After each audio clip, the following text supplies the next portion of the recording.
seeking, like medicines and so on downstairs? Is that only twice a year? Yeah, they only do it certain times of the year.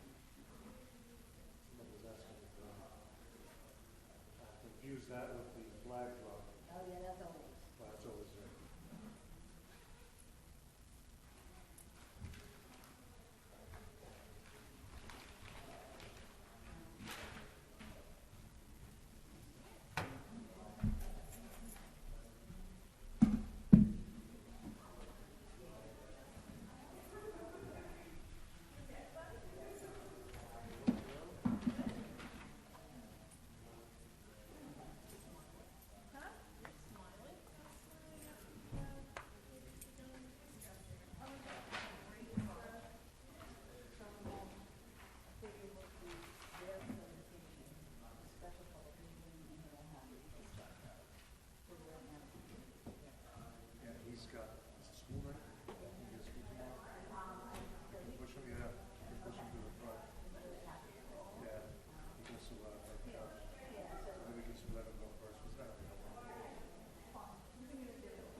I got the bill from Ridgewood Press for these, and I could kind of just bring it to you or finance or.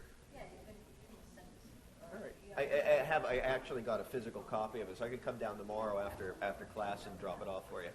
Okay, good. Thank you. And then I'll probably get one too for the plastic bags, and that'll come out of REACT's trust fund. Okay, is this also or no? Yeah, this is too. This will come out of the same one. It's not village funds. They're all coming out of the REACT funds. Okay. Thank you.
I'd like to call this meeting to order. The Ridgewood Village Council Public Workshop. Today is November 6, 2019. The time is 7:30 p.m. Adequate notice of this meeting has been provided by a posting on the bulletin board in Village Hall, by mail to the Ridgewood News, the Record, and by submission to all persons entitled to same, as provided by law, of a schedule including the date and time of this meeting. Roll call, please. Deputy Mayor Knudsen. Here. Councilman Seaton. Here. Councilman Voigt. Here. Councilwoman Walsh. Here. Mayor Hache. Here. Please stand for flag salute.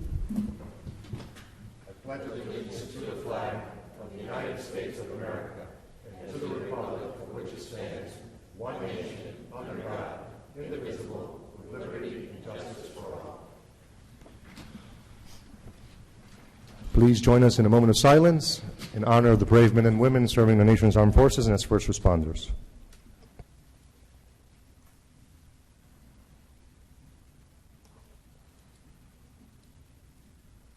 Thank you. And we'll start with public comments, not to exceed 3 minutes per person.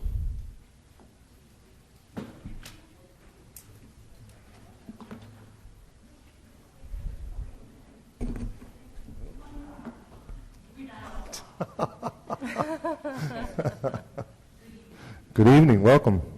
We are your pickleball community. Please be sure that at the bottom there's a button to push and the green light should be on. On the microphone. On the microphone. itself. The bottom of the microphone. Is that it? Yes. Okay.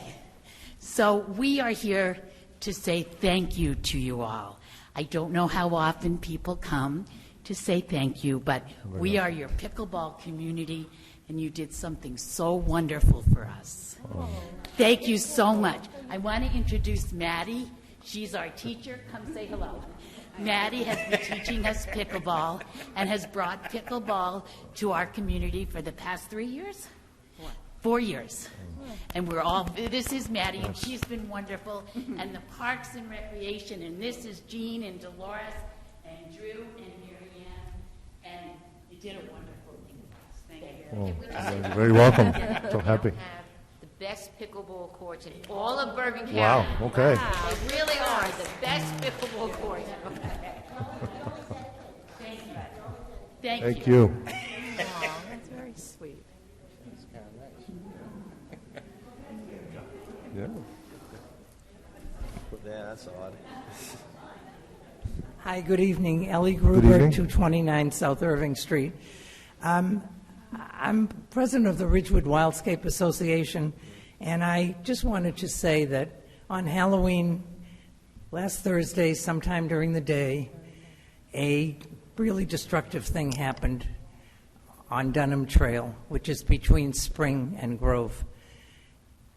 To backtrack, a group of residents, when Andy Antista passed away, led by Sheila Connors and her daughter Jennifer Smalls, collected money from all the residents who wanted to give, and we bought a beautiful bench, and the village put it in cement, not deep enough, I think, and it had a plaque, and it was situated in Andy's favorite place, and people could just sit there and watch the water and get away from it all. And on Halloween, sometime during the day, thank you, Matt, for alerting me, he was walking his dog, that bench was smashed to smithereens. It was ripped off its base. It was chopped up, pieces of wood in the water, pieces of wood all over the place. And it was just not, teenagers do things, they steal signs, they do things. But this was different. This was really destructive. And I put out, Wildscape is offering a $500 reward anonymously. Anyone can come forward. If they know who did this, we want to give something to someone who tells.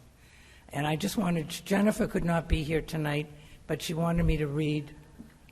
Jennifer's a Ridgewood High School graduate, and she really was a neighbor of Andy's, and she and her mother really did a fantastic job. I was very saddened to hear about the destruction of Andy's bench, such mindless destruction.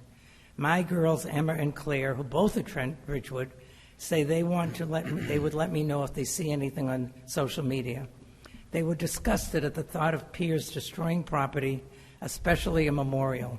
I agree, it's very disappointing. Whether or not the perpetrators were drunk or under other influence, resulting in poor decision-making, it's obvious they have too much time on their hand. That destruction took some effort.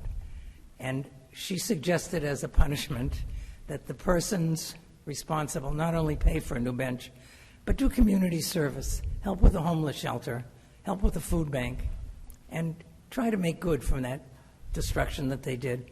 Anyway, I just wanted to announce that it's going to be in the paper, and it was on Facebook, I guess. Okay? So, thank you. Thank you.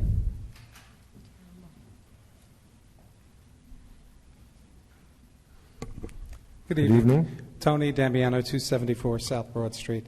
I'm here once again with HPC members, this time past and present. I pulled the bylaws for HPC, and I have to say they were enlightening. The bylaws are not being adhered to, and as I said the last time I was here, being president of the Ridgewood Guild, I know it's very important to follow bylaws. And I know, Susan, you're a big advocate of following bylaws and ordinances.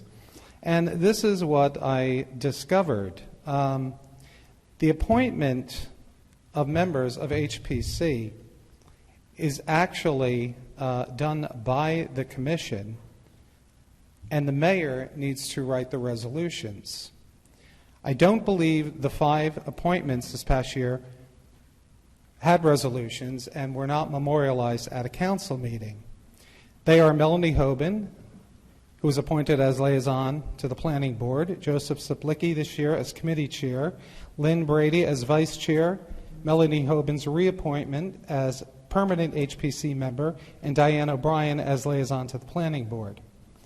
Again, I think it's important that these are resolved by the mayor and presented before council and memorialized. Also, as the council people vote in the mayor and deputy mayor, it is also listed that the HPC votes in their own chair and vice chair. This has not happened. So we at HPC need to regroup and figure this out. With the appointment of every member, a class has to be assigned, A, B, or C, which I recently discovered.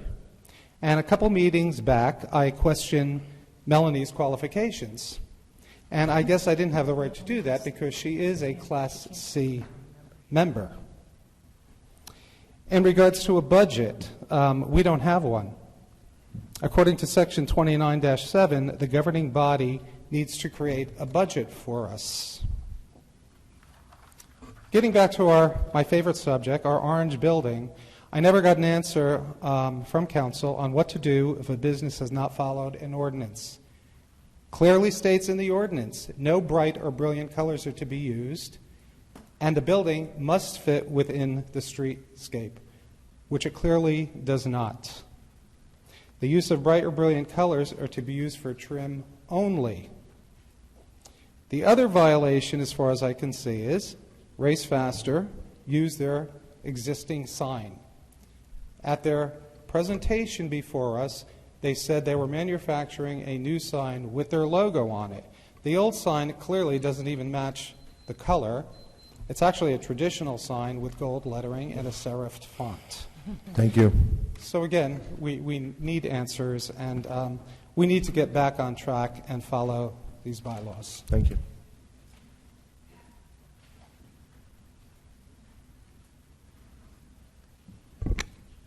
Steve Kim, 291 Highland Avenue. I have three parts to my comment today. First is that of trust. When people show up here to speak, they are trusted to speak the truth to you and to the residents of Ridgewood. No one is under oath. However, that doesn't mean that it's acceptable to bend the truth.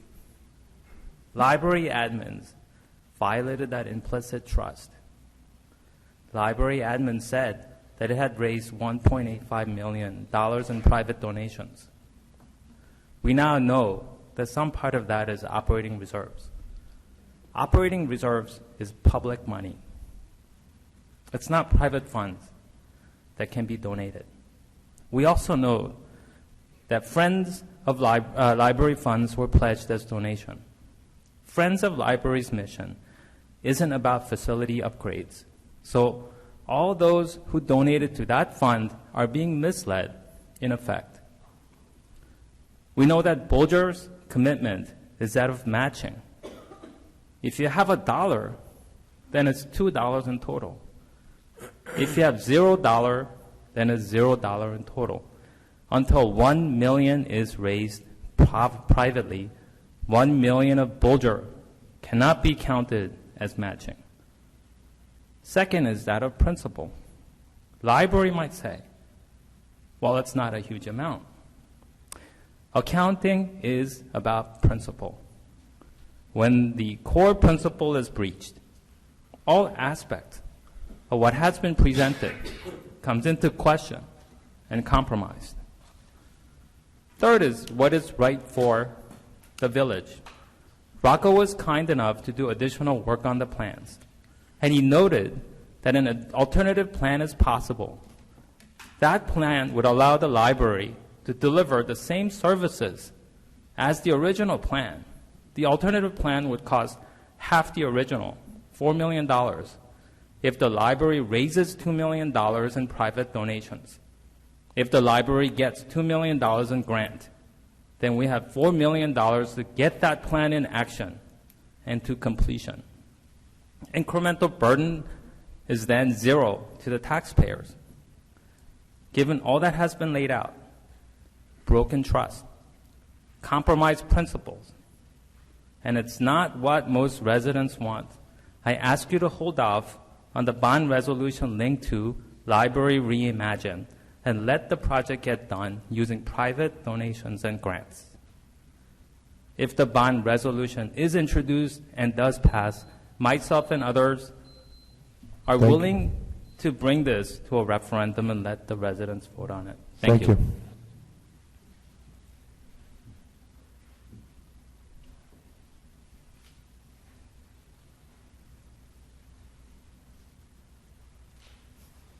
Good evening, everyone. Good evening. Nice to see you again. My name is Bill Sosas. I'm actually from Midland Park. The reason I'm here tonight is I wanted to talk about something that just trickled down to Midland Park, and it has to do with the, well, actually it came from the Ridgewood Environmental Committee, and it has to do with the single-use plastic bag ordinance that I think is going into effect in January. And it's not an issue with the ordinance per se. There are other things about the ordinance, but it's more an issue about the methodology and the solution that's being proposed and being trickled down to Midland Park. And basically, the problem that I have is that whenever solutions are proposed, they should do a number of things first. They should, first of all, have like a problem statement where you're trying to identify the problem you're addressing in terms of the root cause. And you also want to do like a Pareto analysis that says, well, we have a lot of problems, but you know, the Pareto analysis is like the trivial many versus, the vital few versus the trivial many. So you want to do a Pareto analysis on all the problems. And what I mean by that is if we look at plastic bags, I mean, this is part of a huge problem. There is a huge problem. The numbers are staggering. 70% of all, like, you know, if we're talking about global warming and all the damage of the, you know, carbon emissions is like from 3 industries. Like 20% of the damage is also from the agricultural industry, which includes the water, the topsoil, and all those things. So if you had a hole in the roof of your house and you started handing out little sponges for people to, you know, soap up the water, that wouldn't make sense. Well, neither does this, because what we're doing here actually is we're shifting the blame from the manufacturers, the producers, onto people, whether they be small business or residents or whatever. That's not going to work. That's like Thelma and Louise in slow motion. Not even. It's like even slower than that. So also, you know, when you consider there's like 78 billion, million tons that are being created of plastic in the world, only 14% gets recycled. Of that, about 2% actually gets accepted because if it's dirty or other criteria that they use. That means even if you got a total, you know, if you improved it 100%, you got 28%, that would only mean 4%. Only 4%. There are other problems that are behind here. China, as you know, in 2017 stopped accepting America's garbage. So anyway, I don't want to belabor. I just want to say one last thing. Thank you. That it's important Sir, not time's to up. Thank you. not to kowtow to Time is up, sir. Thank you. grants or anything like that. Okay. Thank you.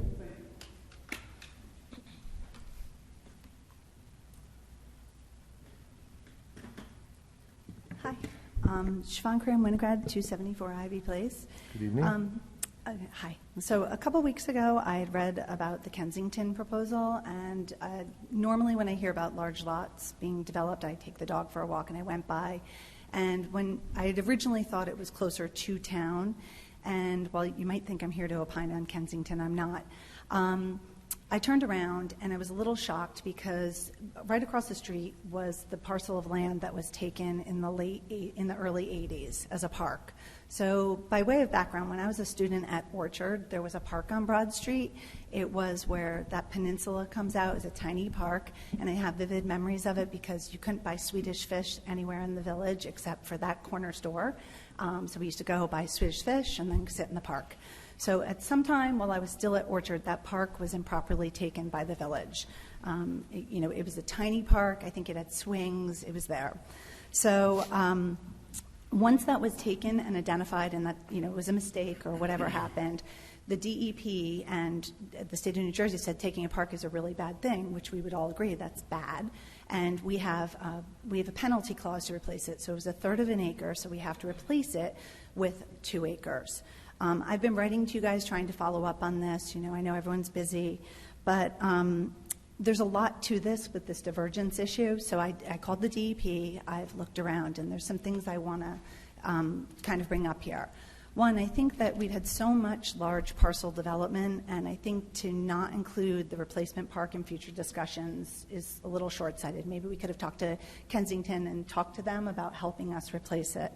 2, the 2 acres do not need to be continuous. I don't know, it doesn't have to be one large parcel. They can be patchworked or sprinkled throughout, and they can be inclusive of absorbing paper streets. I thought Trenton was so helpful, and I had a great conversation with them, and there's a lot of ideas. The other thing is that the actual law reads, and Matt, you can tell me if I'm wrong, it has to be replaced anywhere in the village, but I feel somewhat strongly that it should be replaced in that neighborhood. And I was conflicted on that when I thought it was 2 acres because we don't have 2 acres, but now that we know it could be a smaller ask or sprinkled, a third, a half, and that would be great. I wanted to just say that my neighborhood is that neighborhood. It's Woodside Park. It's right next to town. And, we're going to be welcoming a lot of new people. We have toddlers and babies, and they all run around, and they don't have a park. And we're going to have more people. And I think it would be wonderful to have the part of the park that needs to be replaced with a climbing structure to come back to the neighborhood which it was taken. That being said, I know land is expensive, but at the same point, when I spoke with New Jersey and Trenton, apparently there's $750,000 on hold until this obligation is fulfilled. So I think the time has come for us to be a little creative.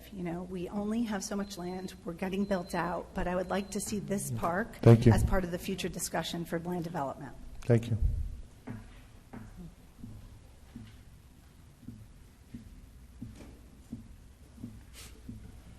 Good evening. Pamela Perrin, 123 Kenilworth Road. A new flagpole has been installed at Van Nest Square. I understand you are considering how to allow private individuals and groups to use that flagpole and how you should regulate it. I assume you will draft an ordinance that is content neutral and that restricts time, place, and manner. I won't tell you how to do your job. I trust you to do that. If the village rationally denies a particular individual or group from their denies an application to fly a flag, I hope that your ordinance will pass constitutional muster.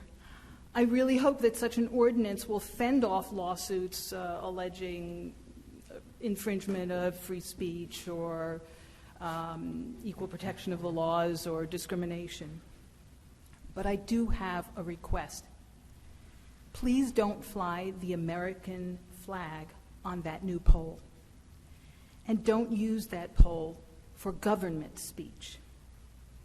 Council has protected the dignity of the American flag by reserving the flagpole at Village Hall for the nation's flag only. I think that was the right decision. Instead, you have directed private groups to the traditional public forum, our park, Van Nest Square. The public forum is the place for diversity of private ideas, private viewpoints. In the 1960s, my mother was one of the organizers of demonstrations, of the civil rights demonstrations at Van Nest Square. She was there marching, holding little me with one hand and her poster with another. On this new public forum flagpole, we may get all kinds of flags.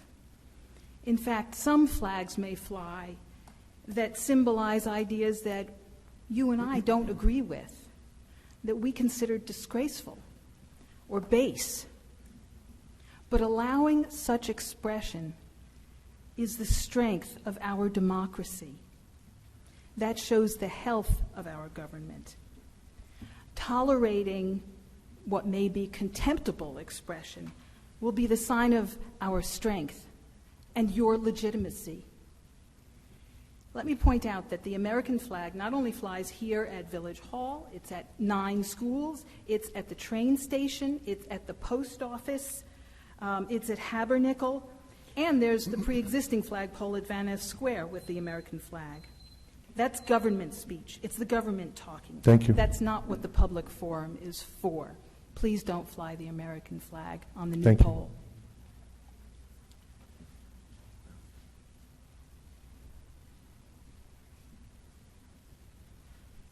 Evening. Good evening. Denise Lima, 319 East Glen Ave. Just a few topics and observations. There's a lot of people apparently trying to weigh in on the library pros and cons. Is the information truthful or not? The $2 million that they're asking of us is, I think on that slide, said $16.58. I personally and a lot of us trust that you'll do that due diligence and validate that $16.58 is accurate. I'd like to just talk a little bit about historic preservation. So recently I've been approved to be on the Preservation of New Jersey for the Committee for Policy. And I've had a lot of opportunity to look at some of the tools and training around the palettes for colors. The bright colors certainly are to be decorative, the restful colors to be main and body. It's not only about selecting the right colors, but actually where they're placed within the architecture. I just offer that, it's not side by side. We're offering 2 buildings, and there's a lot to be thought of about a placement.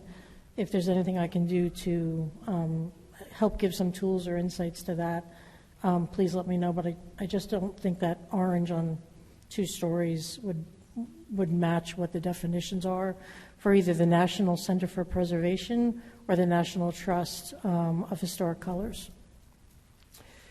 The third topic is a few months ago I was talking about buses. So we know it's very important in our town to have different types of mass transit, and with the new developments coming in, it's even more important. But I have to say that it feels like it's getting worse. The speeding of the buses, the lane sharing, the improper lane turning is really just getting at its worst, where people are swerving away, especially on the Ridgewood Ave corridor. But then on 9/13, I spent about 15 minutes observing the bus stop, and 7 buses were parked at one particular time for the 15 minutes at that bus location with maybe I'll even say 10 people out of all of the buses that were coming and going. So they're stopping there to rest. One of the buses actually took 3 meter spaces, parking spaces, for the 15 minutes. They backed up 5 times to actually get across the street from the actual terminal. So I have, if anybody wants pictures, I have the pictures of the congestion that's there. They're idling. I want it to be successful, but I don't think we need 7 buses. So somewhere we just probably need some discussion with the Mass Transit, New Jersey Transit, and get a little more information about the schedules and how frequently they're coming and going. Thank you. Thank you.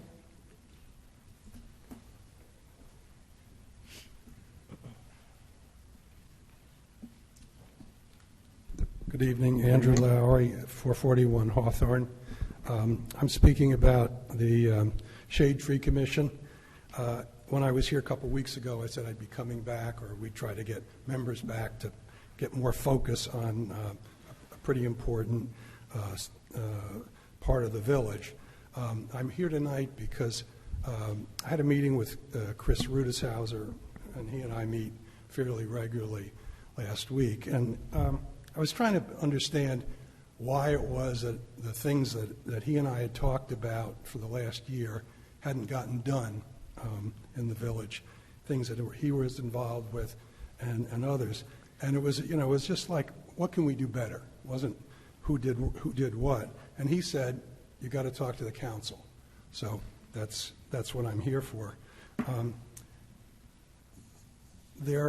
Trees are more than beauty. They're more than pollution reducing. They're a really important part of global warming defense.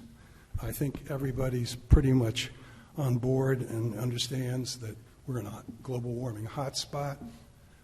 If you need any background, there was an article in the Washington Post on August 13th about New Jersey. We are already over the 2 centigrade limit, which is the one that people around the world are really worried about. And the one thing that you can actually do locally to address this is plant trees. There's practically nothing else that can make a difference locally. Obviously, there's a million things that can make a difference around the world. So I'm just bringing that up as an issue because when we take down big trees and we plant little ones, it takes a long time for the equalization to occur. So as we go forward with capital budgeting, which I talked to Chris about, and Nancy has been supportive of, I just would like you to keep that in mind. Thank you. Thank you.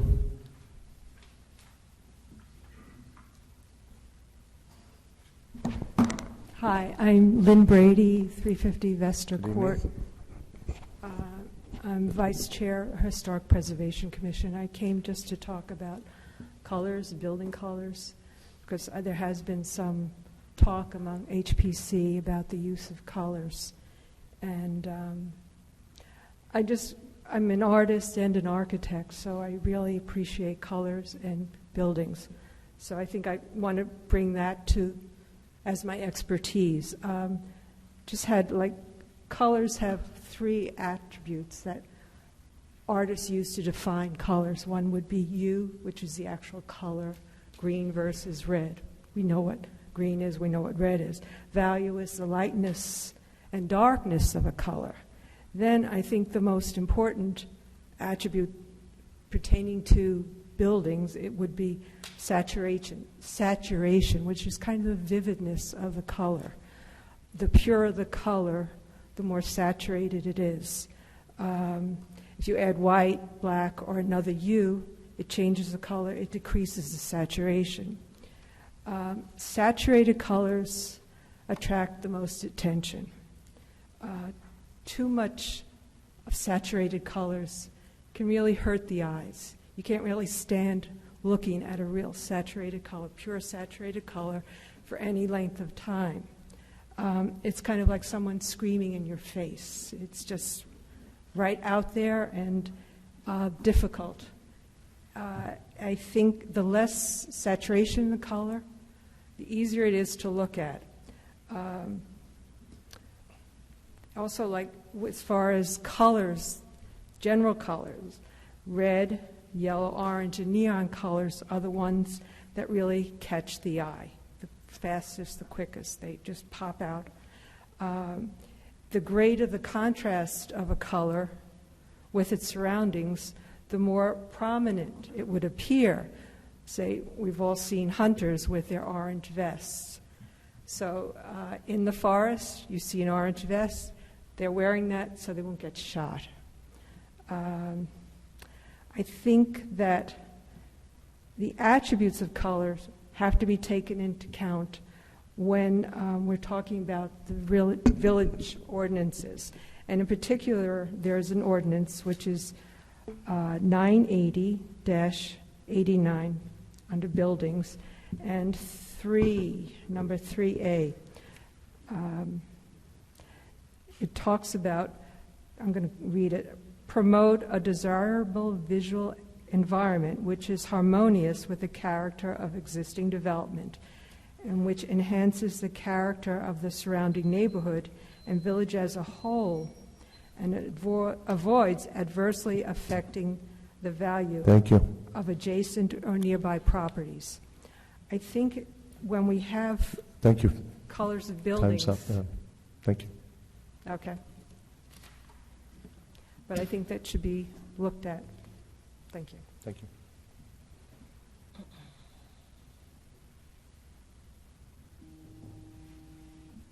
Anybody else?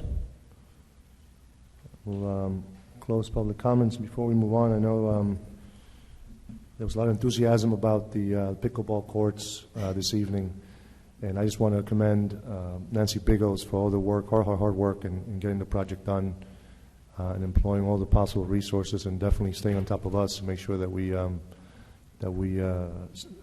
stay on course regarding that. And I think it's an amazing amount of support for pickleball. My understanding is that for the 55 and over population, it's the fastest growing sport. And we talk a lot about aging in place and about providing more activities for older adults in town. So I appreciate Nancy for all the hard work, and you can see by the enthusiasm tonight just how many lives you've touched. So thank you. There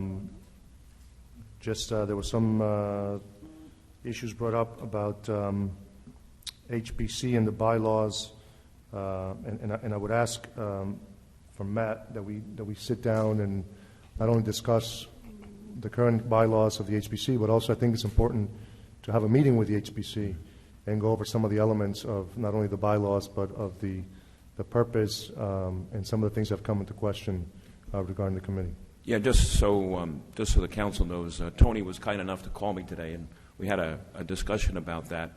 One of the things I can ask Tony, if you can send me the bylaws, because I'm not aware of the bylaws, and if your bylaws say something to the effect of that the committee appoints its members, there's an ordinance that would override it. So I haven't seen that in the bylaws, but there's an ordinance that says it's a mayor's appointment. And so I need to see that, but I told them that at the next meeting that the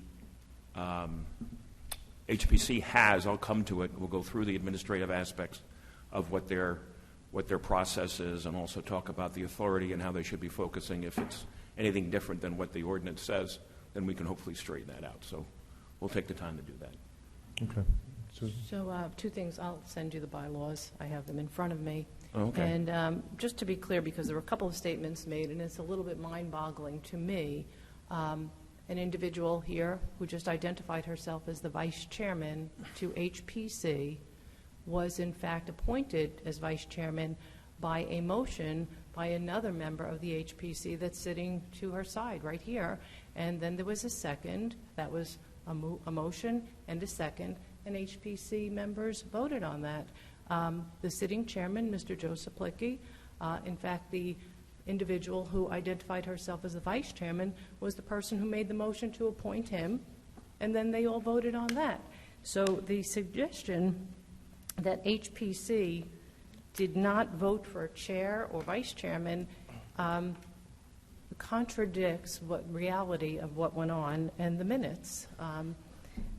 Additionally, the bylaws and cherry-picking bylaws is a concern, as always, and the bylaws, I'll send them to Matt, and you can review, but one of the lines says that a report of the Historic Preservation Commission is not necessary for exterior or interior colors, painting. So there's a lot of information there. There are conflicting ordinances. I think that we will get to the bottom of it. We'll send it to Matt.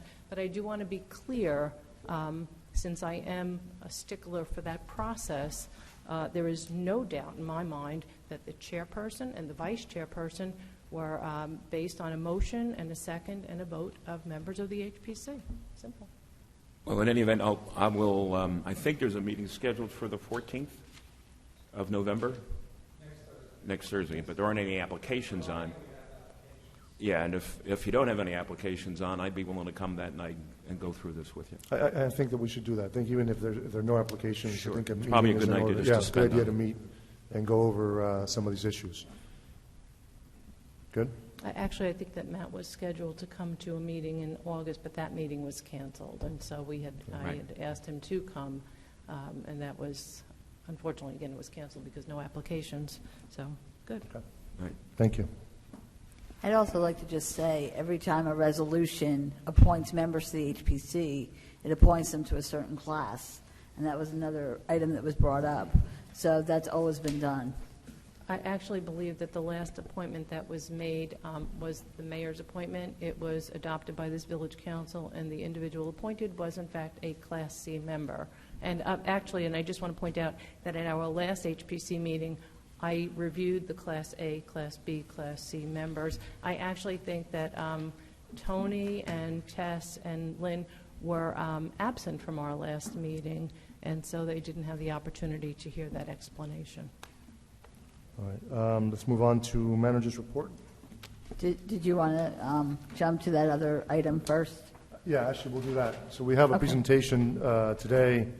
We have a young man from, he's a junior at Bergen Catholic, and he's working on his Eagle Scout project. Alexander Vester, if you wouldn't mind coming up.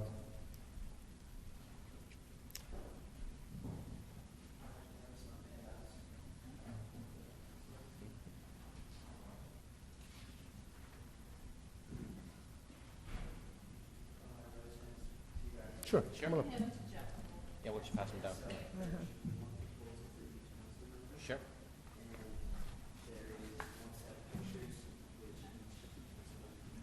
Okay, thank you. Perfect, thank you. What happened to your own?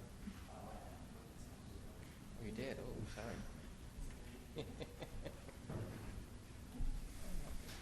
I know. This one?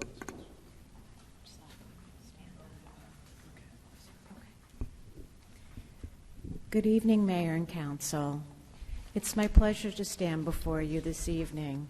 I'd like to introduce to you Alex Charles Vester. Alex is a Life Scout in Troop 5. He is a junior at Bergen Catholic. He and I have been working together for several months now. We have visited the site. We have conferred with Engineering Division on his project.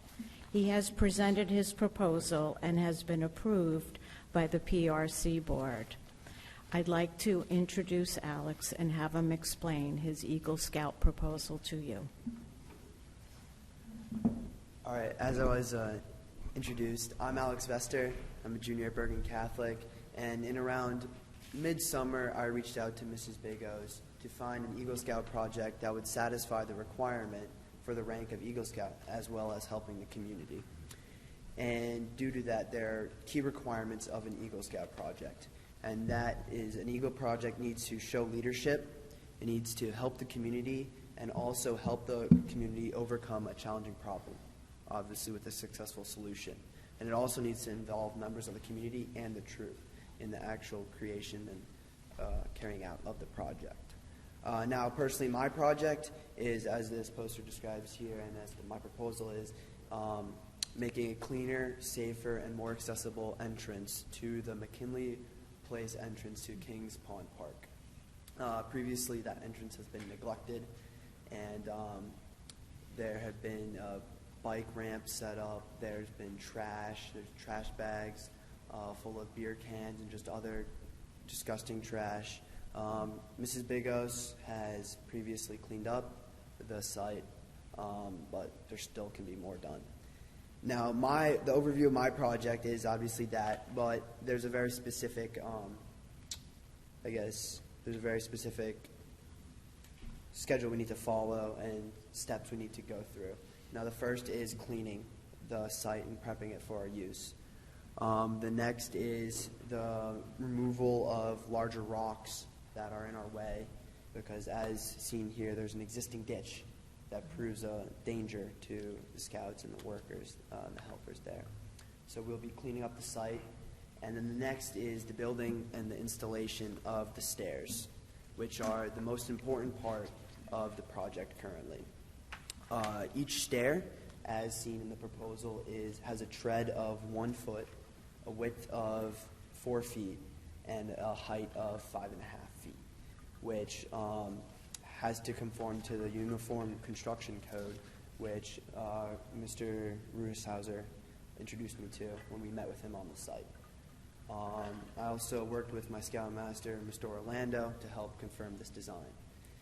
In addition to the stairs, there will also be a natural path leading down to a bridge, which is about 72 inches long and also 5.5 inches tall, in addition with a handrail that will cover the ditch, the existing ditch,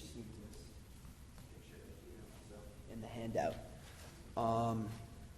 Because of that is necessary because the current stairs do not match up with the existing trail. The bridge will help connect those two together.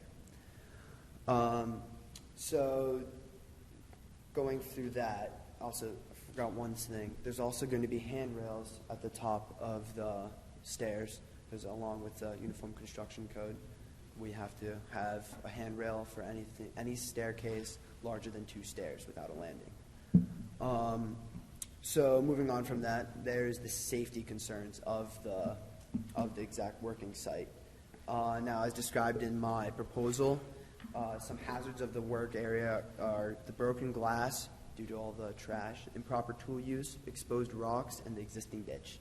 To prevent injuries, I will explain to the scouts and the other helpers how to use the tools. Certain tools, such as the large skill saw, will have to be operated by an adult due to the BSA age guidelines, which are also attached to your proposal at the end. This age guideline actually helped me split up the proposed 14 helpers into different groups and will help me better situate them to do work that helps the project and also keeps them safe and allows the project to continue efficiently.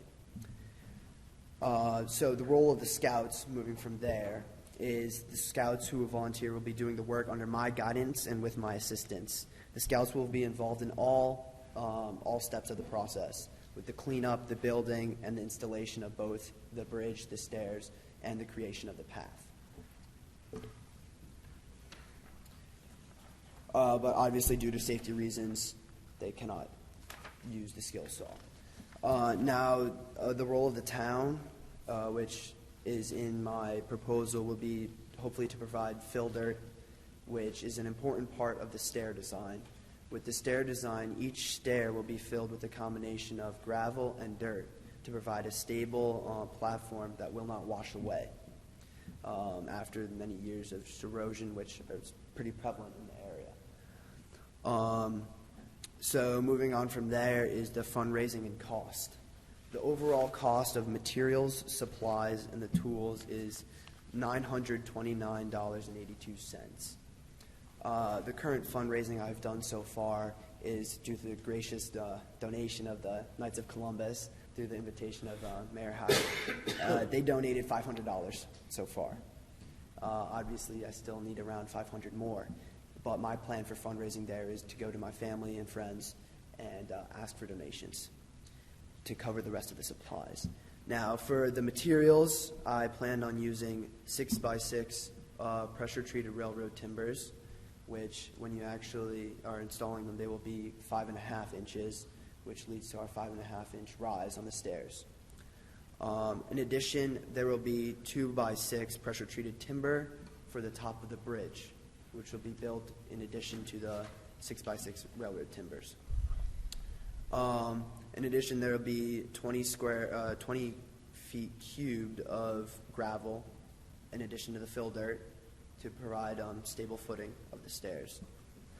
There will be rocks from the surrounding area, as the sketch shows on the sketch that hopefully all of you saw, to outline the path.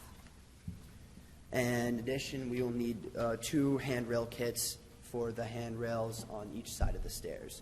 Now, the materials alone cost $689.42.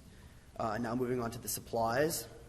We will need gloves, garbage bags, yard waste bags, food, water, and a first aid kit, which will, in addition, will cost $192.40.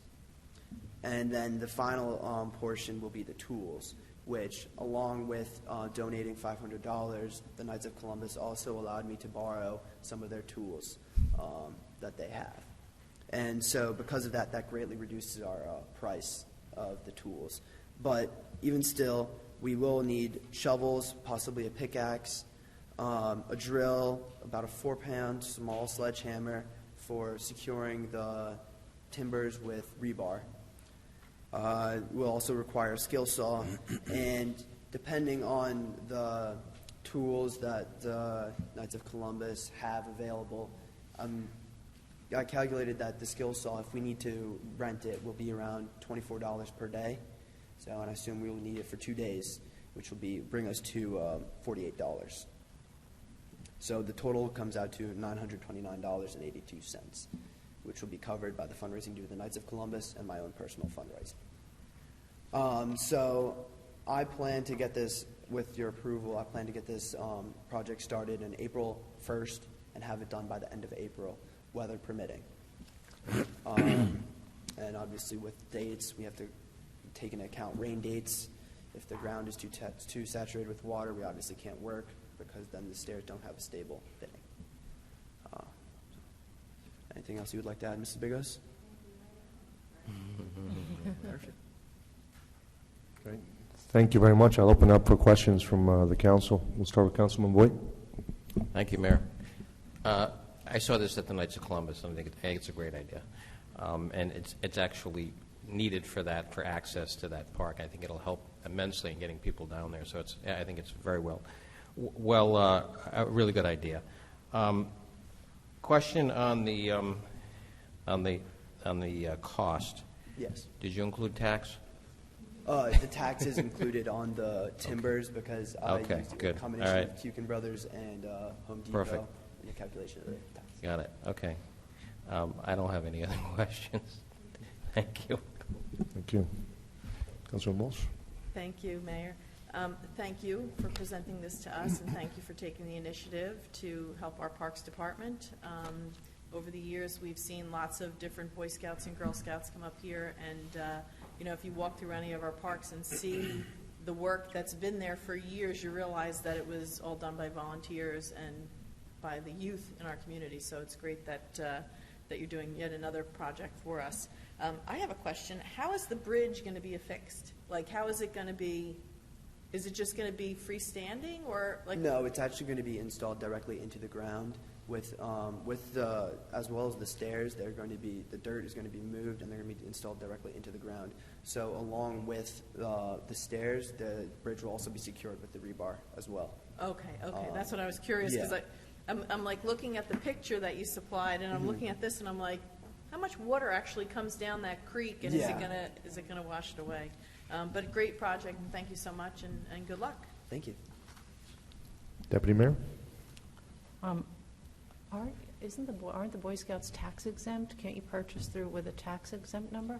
Actually, when I talked to Kukin Brothers, they said they will take about 15% off of my purchase of supplies due to the fact that I'm a Boy Scout, but I'm not actually aware if we're tax exempt for purchasing materials. You're tax exempt, so go get your tax exempt number and find out from Mr. Orlando, find out the tax exempt number.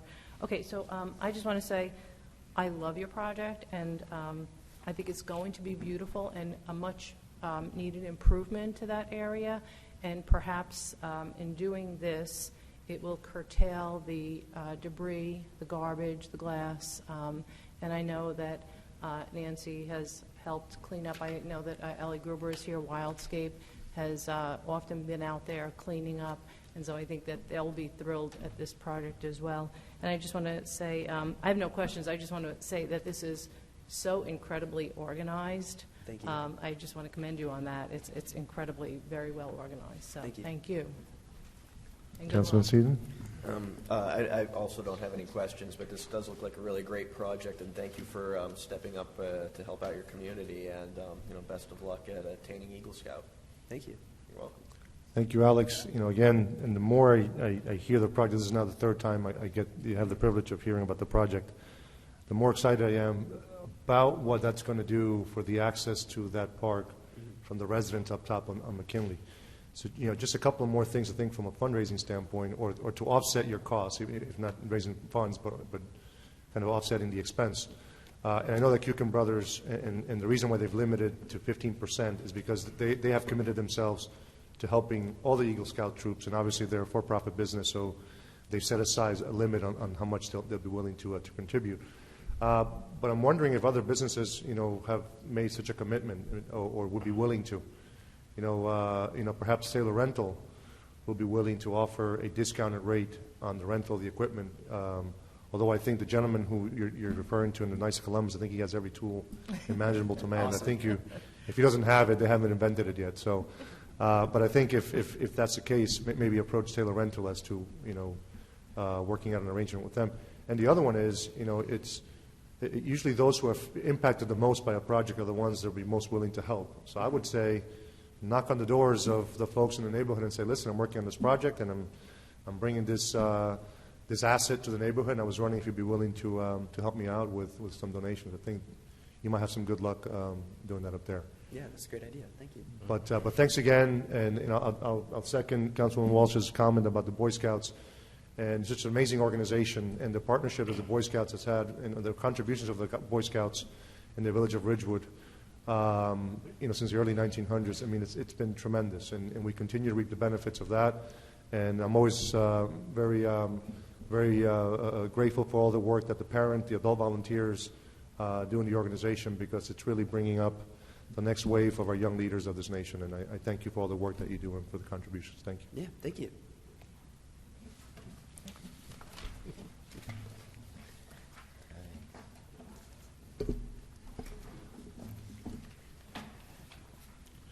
Do you want to go to manager's report? Sure, yes. So a Veterans Day service will be conducted on Monday, November 11th at 11 a.m. in Memorial Park at Van Ness Square by American Legion Post 53 to honor all veterans who have served in our military. Ridgewood Water is hosting a water quality open house on Tuesday, November 12th at the Midland Park Firehouse Social Hall, 45 Woody Drive, Midland Park, from 4 p.m. to 8 p.m.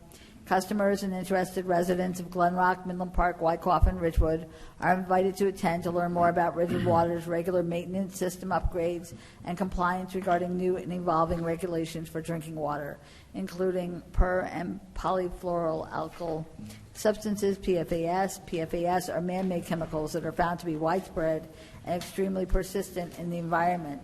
Ridgewood Water's professional staff and technical experts will be on hand to provide information and answer questions about what the utility is doing to provide customers with reliable, quality drinking water.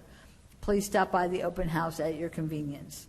Come celebrate and commemorate the Village of Ridgewood's 125th anniversary at a gala with live musical performances, cocktails, and a taste of Ridgewood's fine dining restaurants. It's on Saturday, November 16th, 6 p.m. to 10 p.m. at Felina Restaurant, 54 East Ridgewood Avenue. Tickets are $75 a person, which can be obtained through PayPal or by check to the Ridgewood Community Foundation, Box 595, Ridgewood, New Jersey.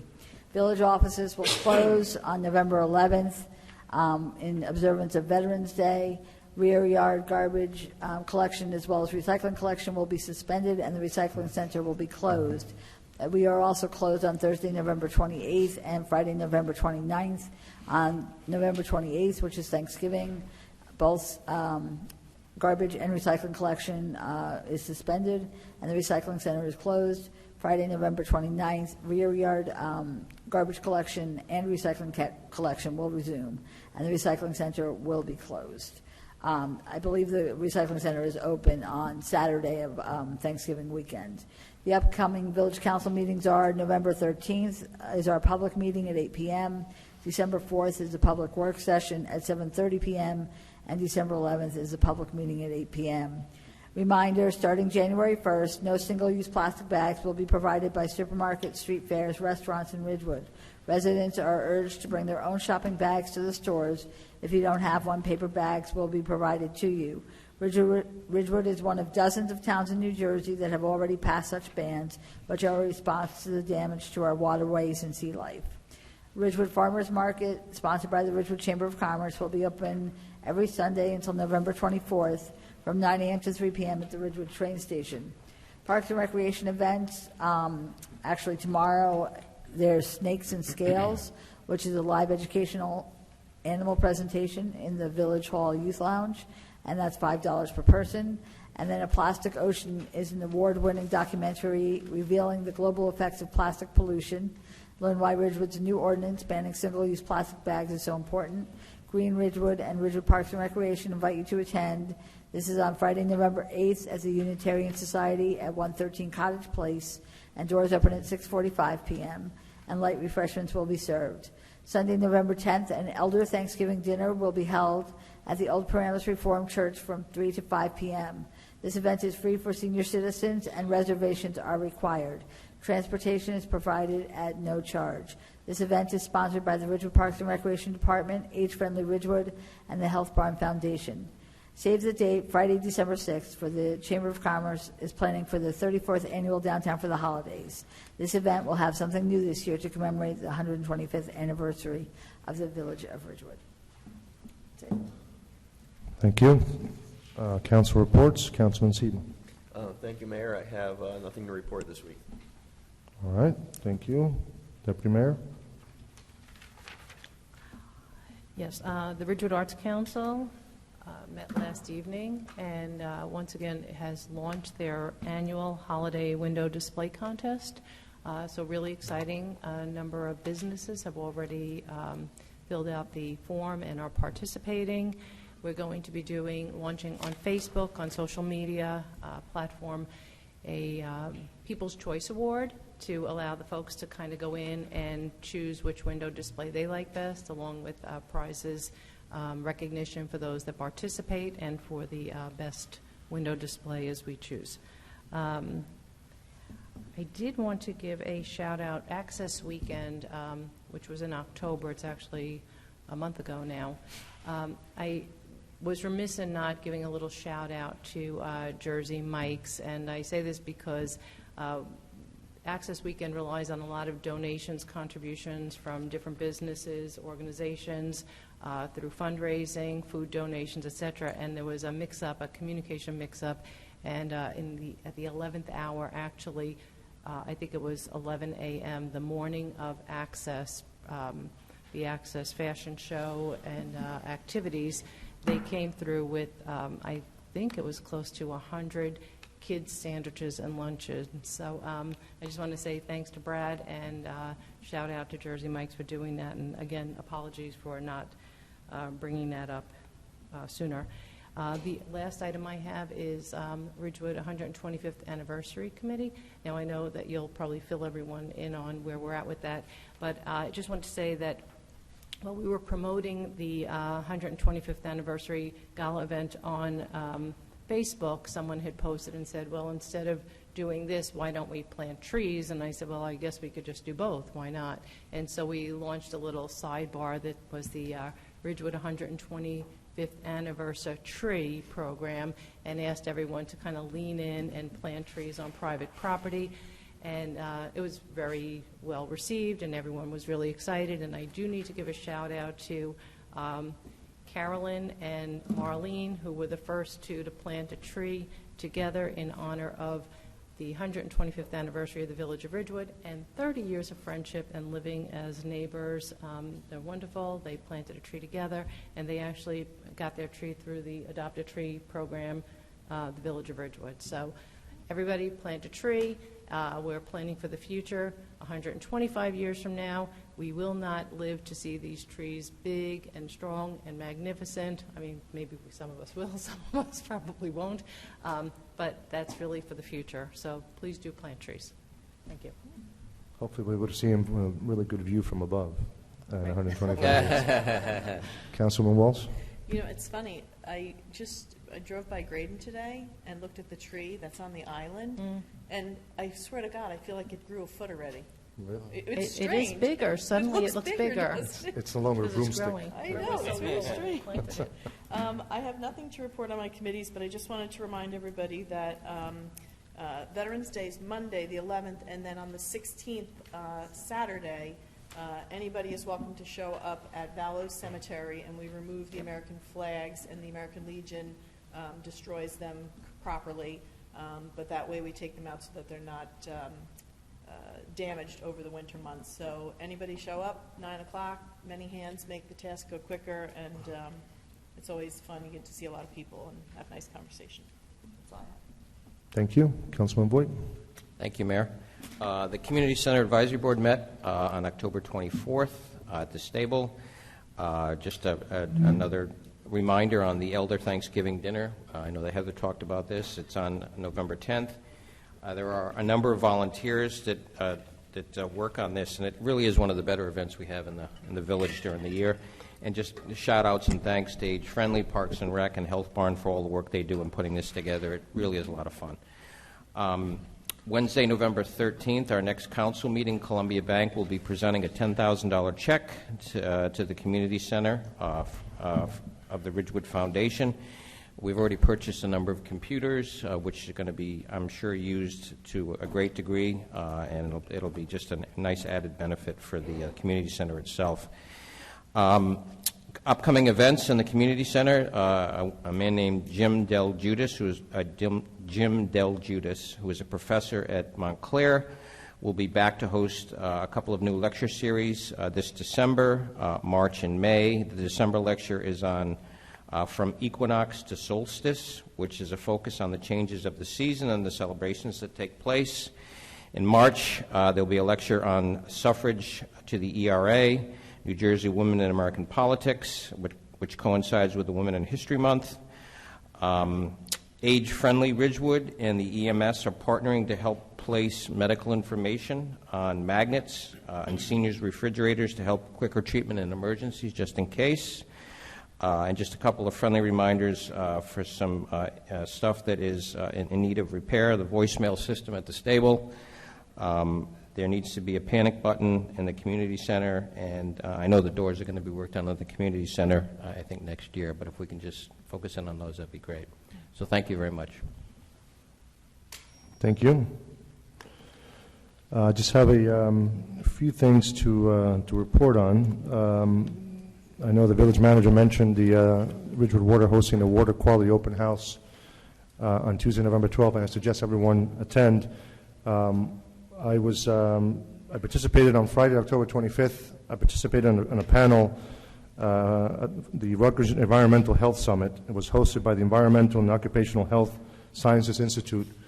And it was a very interesting panel. Obviously, I'm not a scientist. I was there to talk about water policy and how we've dealt with certain, with the Ridgewood Water lawsuit against those companies that were contaminating the water supply with PFAS. And it was a very interesting panel. You know, we learned a lot. And what I got to appreciate in listening to how other municipalities, other municipally run water utilities inform the public is how much information Ridgewood Water really tries to put out to the public, and I appreciate Richard's efforts in doing that. And you know, every time you hear more about the science and the direction and how it impacts the utilities and the expected costs to do some of this cleanup, and you also get a sort of context as to what these numbers mean. And one of the numbers that we always hear, one of the measures is the maximum contamination levels as parts per trillion. So we got a sense of what that means. You know, 1 part per trillion is actually the equivalent of a single drop of a contaminant in 2 Olympic-sized swimming pools.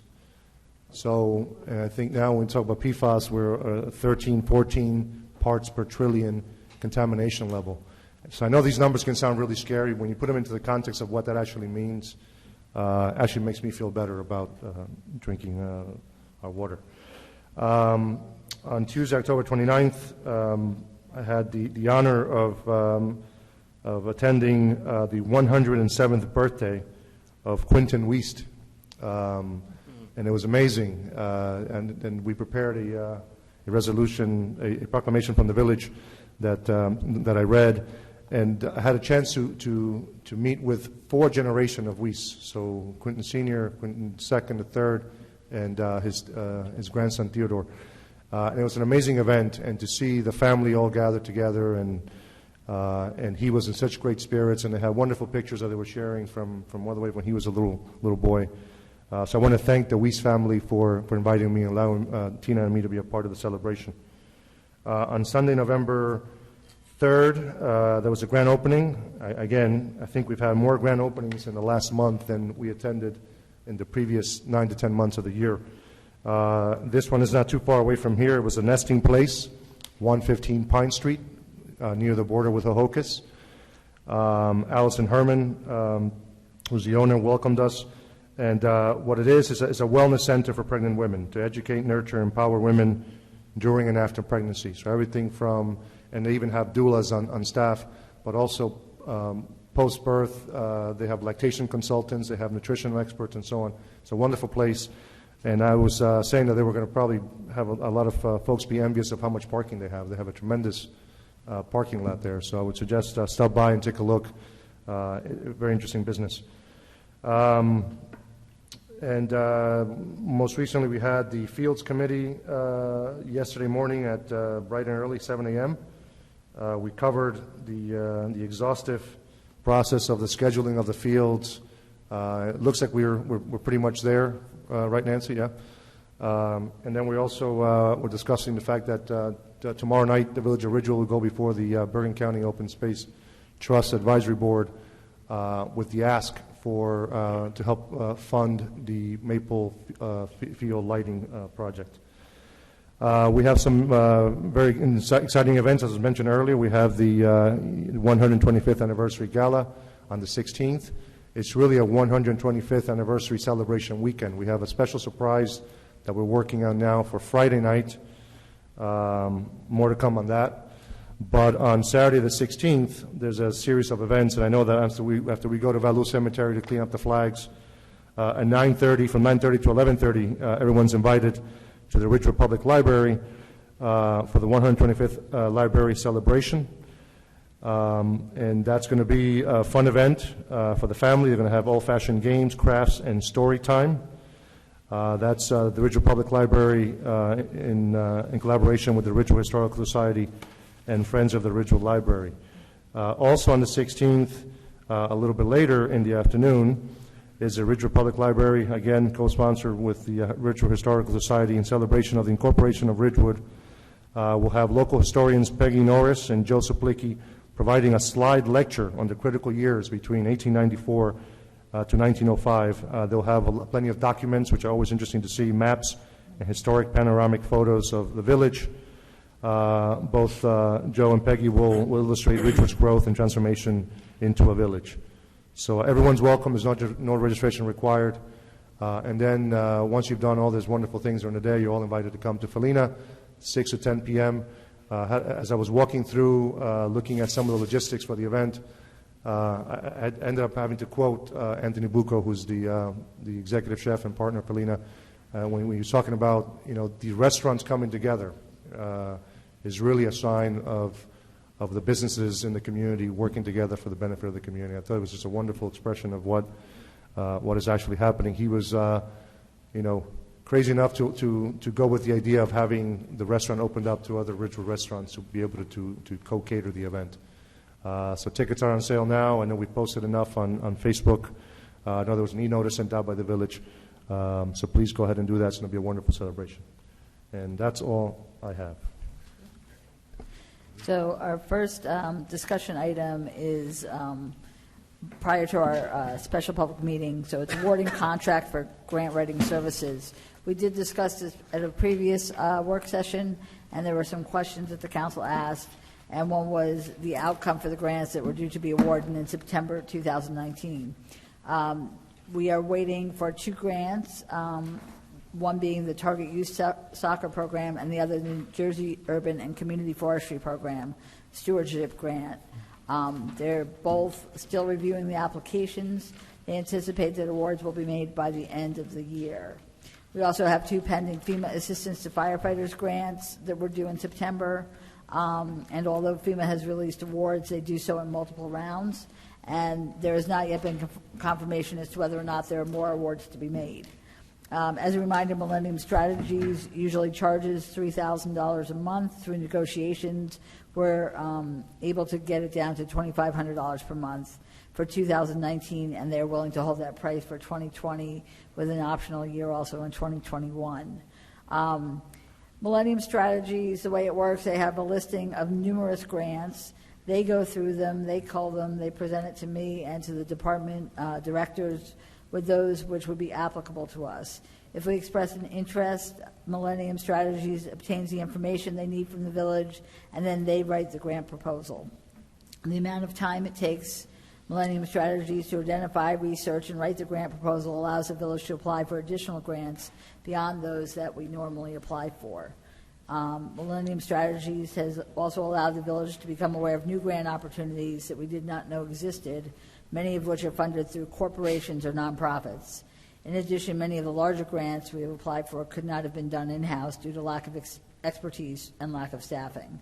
I'm recommending, again, that we do renew this for this year with Millennium Strategies. Again, it is $2,500 per month for the next year, so that's a total of $30,000.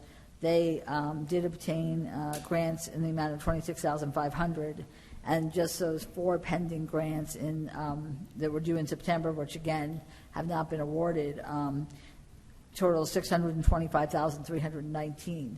So even if we just get one of those, fraction of that, it pays back what we've paid out. So I don't know if you want to discuss that. Yeah, further. I actually, I went back to all of our documents and discussion and materials from exactly this time last year, and we were almost at the same point. It was that same $30,000, and I actually thought I sent it to my system from home, but I didn't. But we have a document in there. Councilman Boyd had asked for some additional information, and it's the similar outline, but none of these grants did we receive. And last year was a similar deficit. We gave Millennium more than we gave back.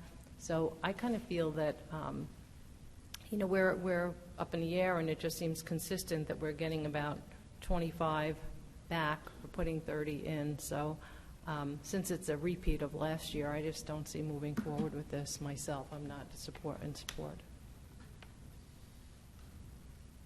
Any other comments?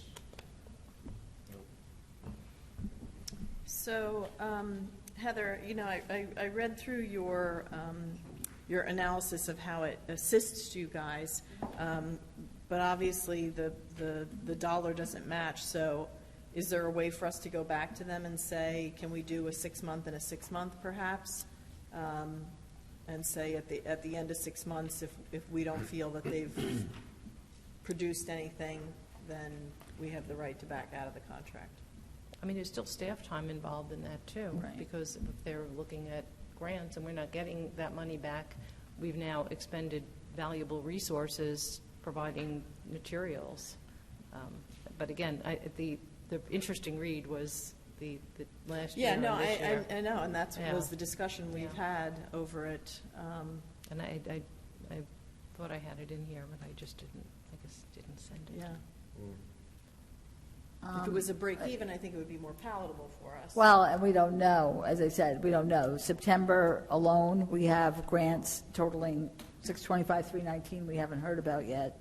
And then also, there's additional grants that are due in estimated responses 1/2020, which we've applied for already. And, that, like, one is for $75,000, another is for $20,000, another is for, I'm just looking quickly, is for $8,970. So, we won't know until January. I realize that we didn't realize it in the year of the contract, but they've been applied for. We just haven't received the results yet. It's not to say we're going to get them or we're not going to get them, but I'm just saying that there are pending grants that we don't know the outcome of yet.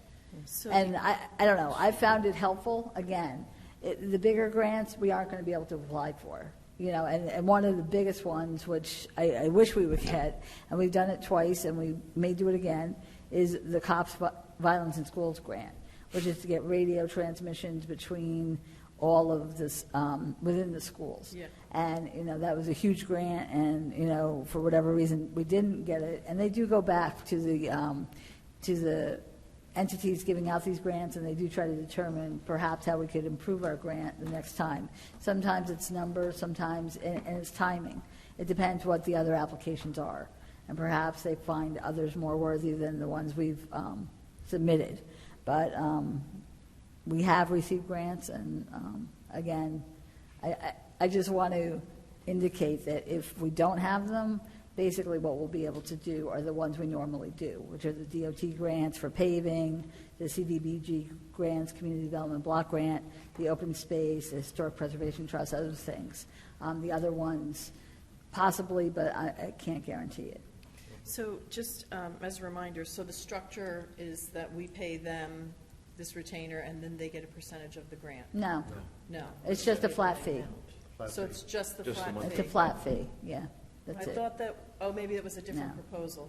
We got Yeah. the request for So proposals. why don't you ask if they're interested in negotiating a deal that they take a percentage of the grants they obtain, and then if they... That's not how they do it. I don't know if Yeah, they no, would I do know, it because, for well, us. there's a reason they don't do it, obviously. I mean, I wouldn't do it either if I were them. They were getting 30 and they were ahead of the game.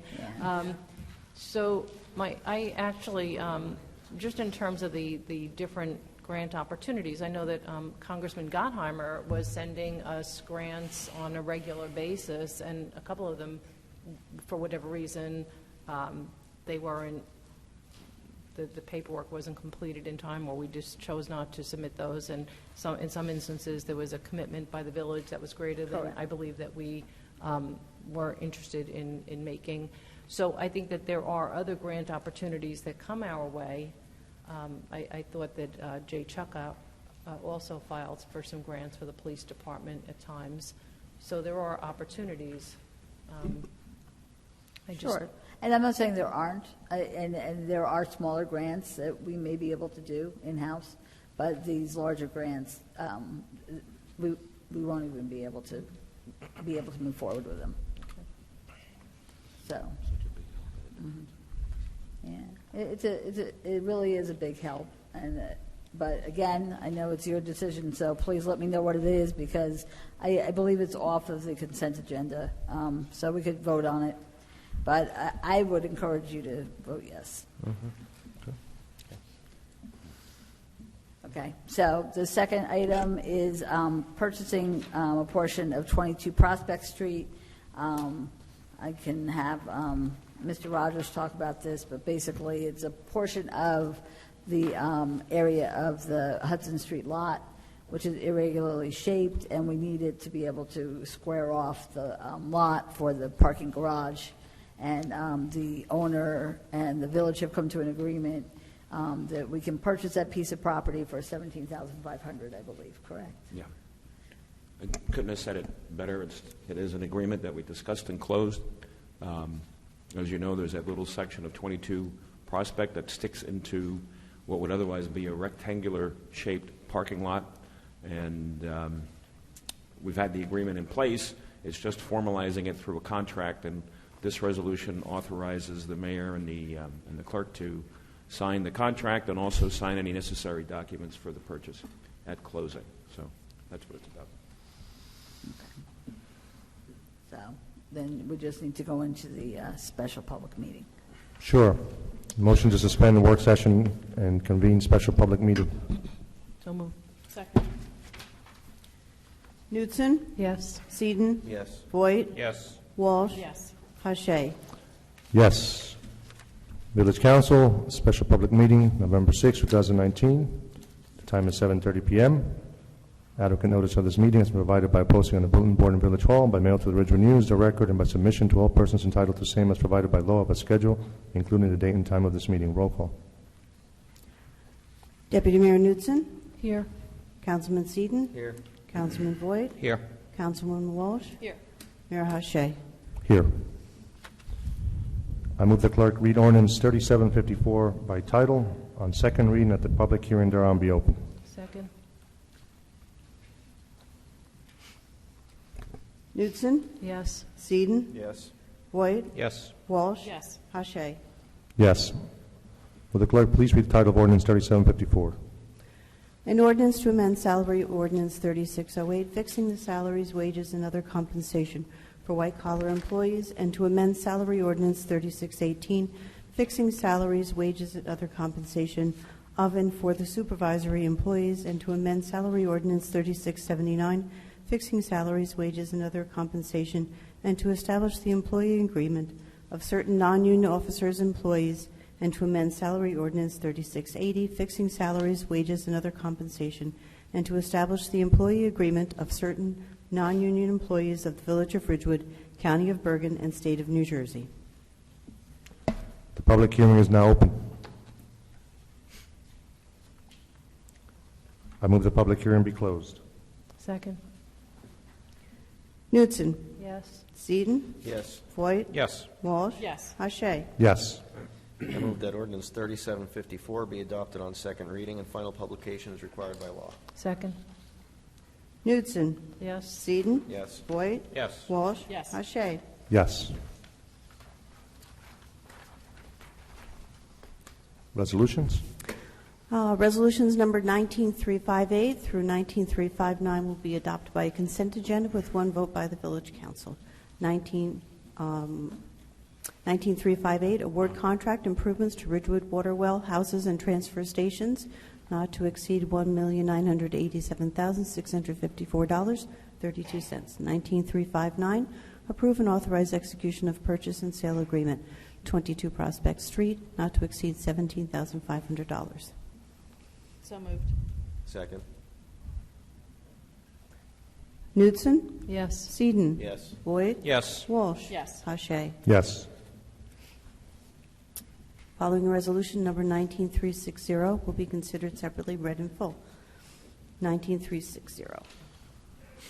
Whereas the Village of Ridgewood has a need to acquire the professional services for grant research and writing services as a non-fair and open contract pursuant to the provisions of NJSA 19:44A-20.4.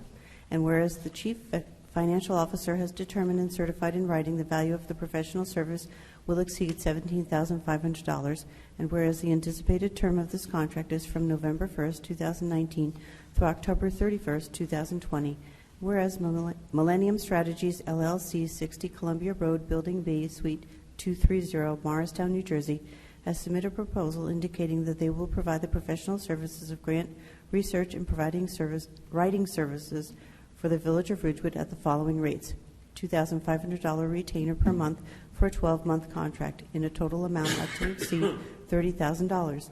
And whereas Millennium Strategies, LLC, has submitted business entity disclosure certifications which certify that Millennium Strategies, LLC, has not made any reportable contributions to a political or candidate committee in the Village of Ridgewood in the previous 1 year, and that the contract will prohibit Millennium Strategies, LLC, from making any reportable contributions through the term of the contract.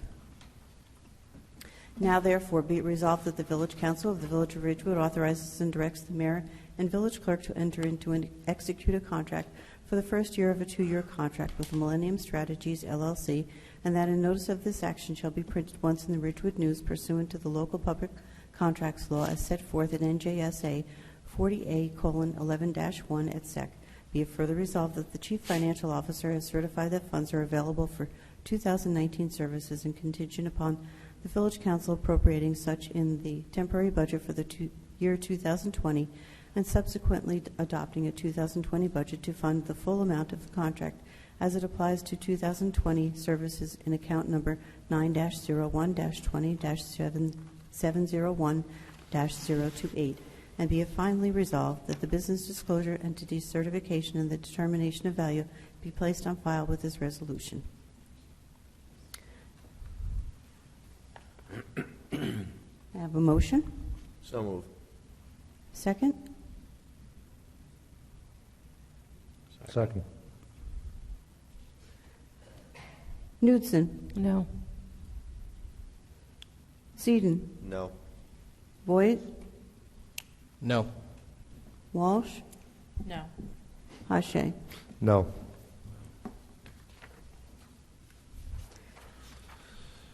All right. Motion to adjourn special public meeting and reconvene work session. So moved. Second. All in favor?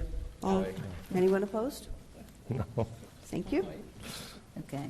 So our first item is a presentation for re-landscaping of the War Memorial at Memorial Park at Van Ness Square.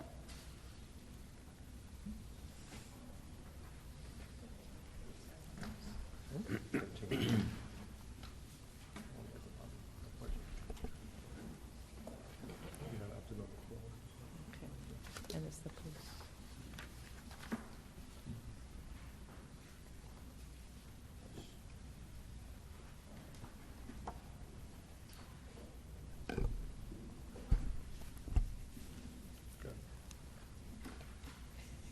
Good evening. Good evening. Paul McCarthy, 303 Bedford Road, Ridgewood. On behalf of my colleagues on the Conservancy for Ridgewood Public Lands, thank you for inviting us onto tonight's agenda. As you know, our mission is to preserve and restore our village's parks and public spaces. My purpose tonight is to present our next project and seek the Council's blessing through approval of Resolution 19. Our project is rooted in the desire to both beautify a public space and to honor the memory of Ridgewood residents who gave their lives for our country. Memorial Park, on the west end of Van Ness Square, whose centerpiece is the beautiful War Memorial Pillar, is overgrown. We want to redesign the landscaping around the War Memorial to breathe life into the space, not just for remembrances on Memorial and Veterans Day, but for every day.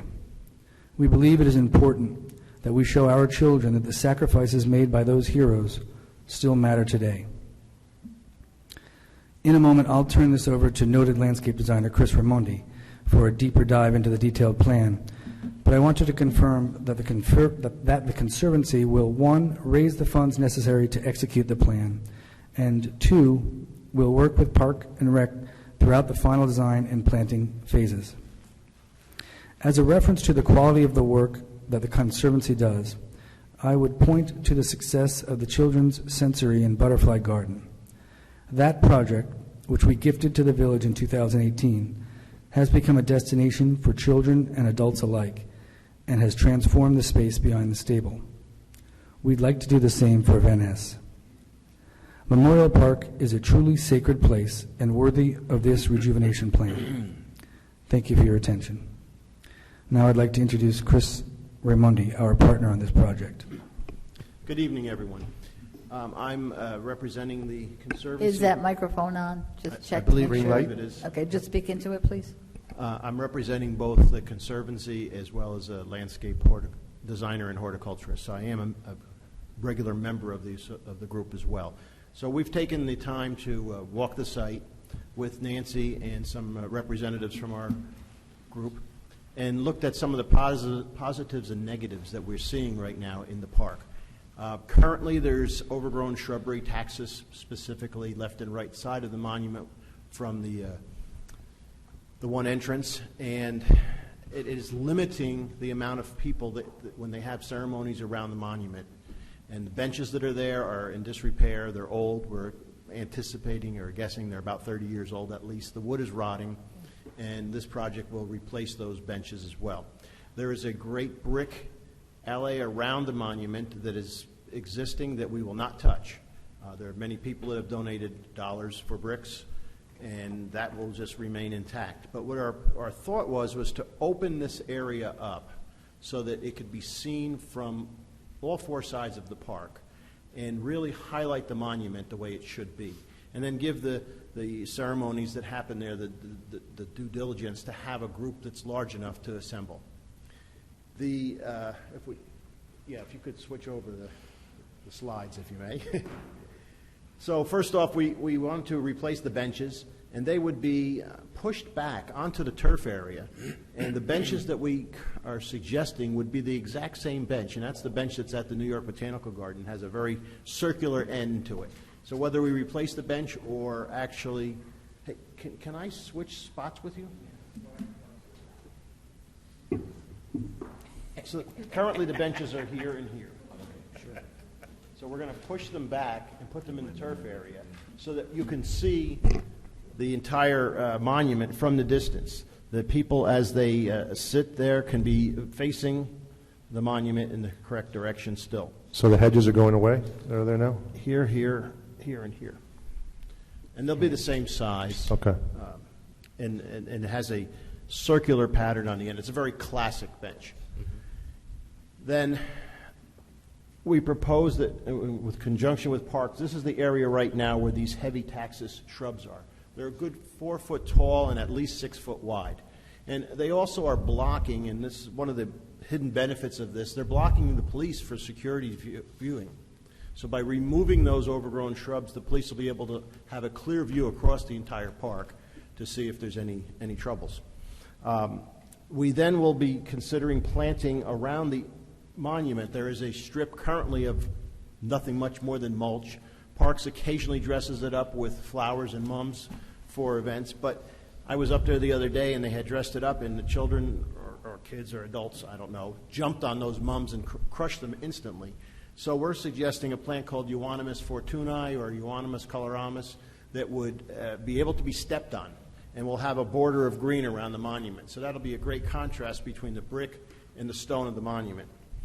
In addition, there are 2 large dogwood trees. I believe they're Coosa dogwoods currently here and here, and they are in great shape.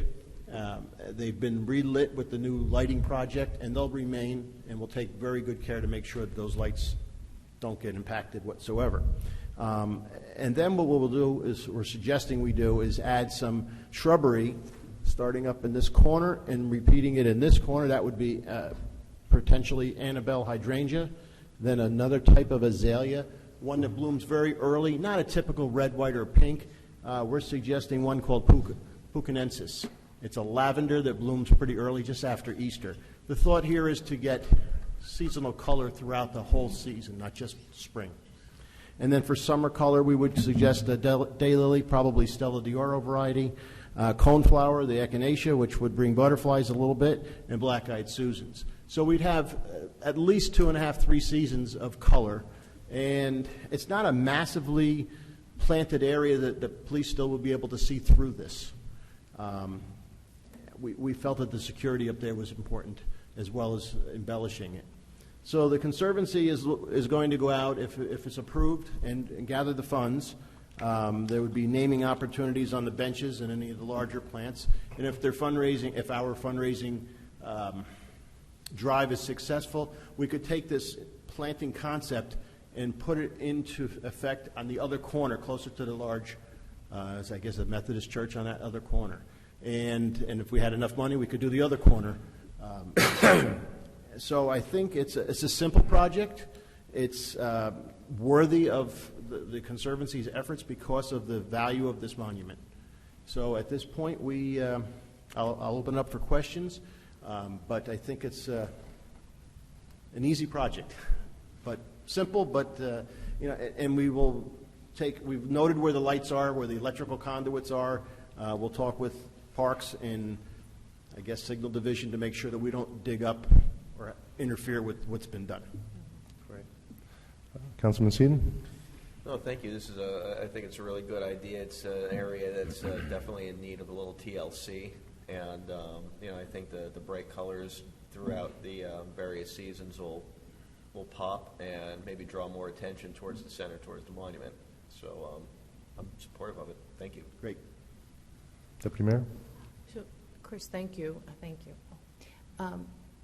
You said you may plant the euonymus around the monument? It is planned to do it. We could still change the variety if we've... Oh, I thought you said we may. If I said may, I'm incorrect. We're planning on doing it. So I didn't mean to be picky about the word, but you said...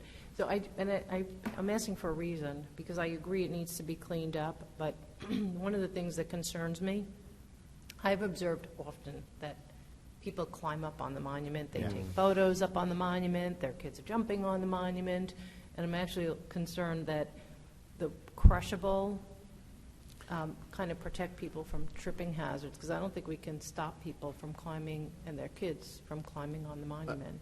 Agreed. I believe you're correct on that, we can't stop that, but this is a plant that could be trampled and still will live. If it's not an expensive plant, if it doesn't work, we'll pull it out and we'll have nothing again.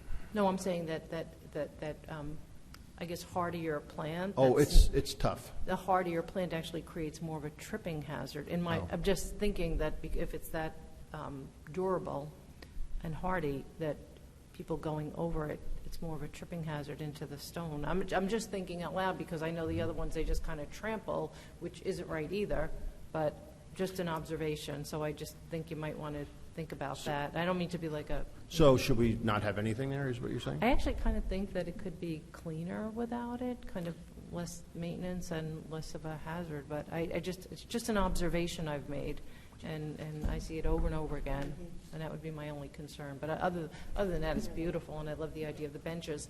Are we at all concerned moving the benches onto the greenery that, a lot of times there's like divots and And Yeah, agreed. Sometimes if they're not set properly, I would talk to Parks on that detail, whether we cement them in or set them on two or three pieces of bluestone would work too. yeah, kind of like a bluestone platform because I think it just keeps it, again, it's cleaner. And I think I would recommend that we screw them to the bluestone, so it really makes it vandal-proof.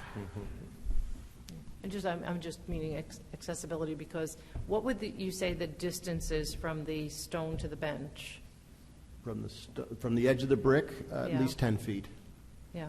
So it just might be something that you want to consider because sometimes, the grass is uneven, it could be wet and mushy and divots and it could be In addition to that, at this present time, there's a lot of divots in that turf area.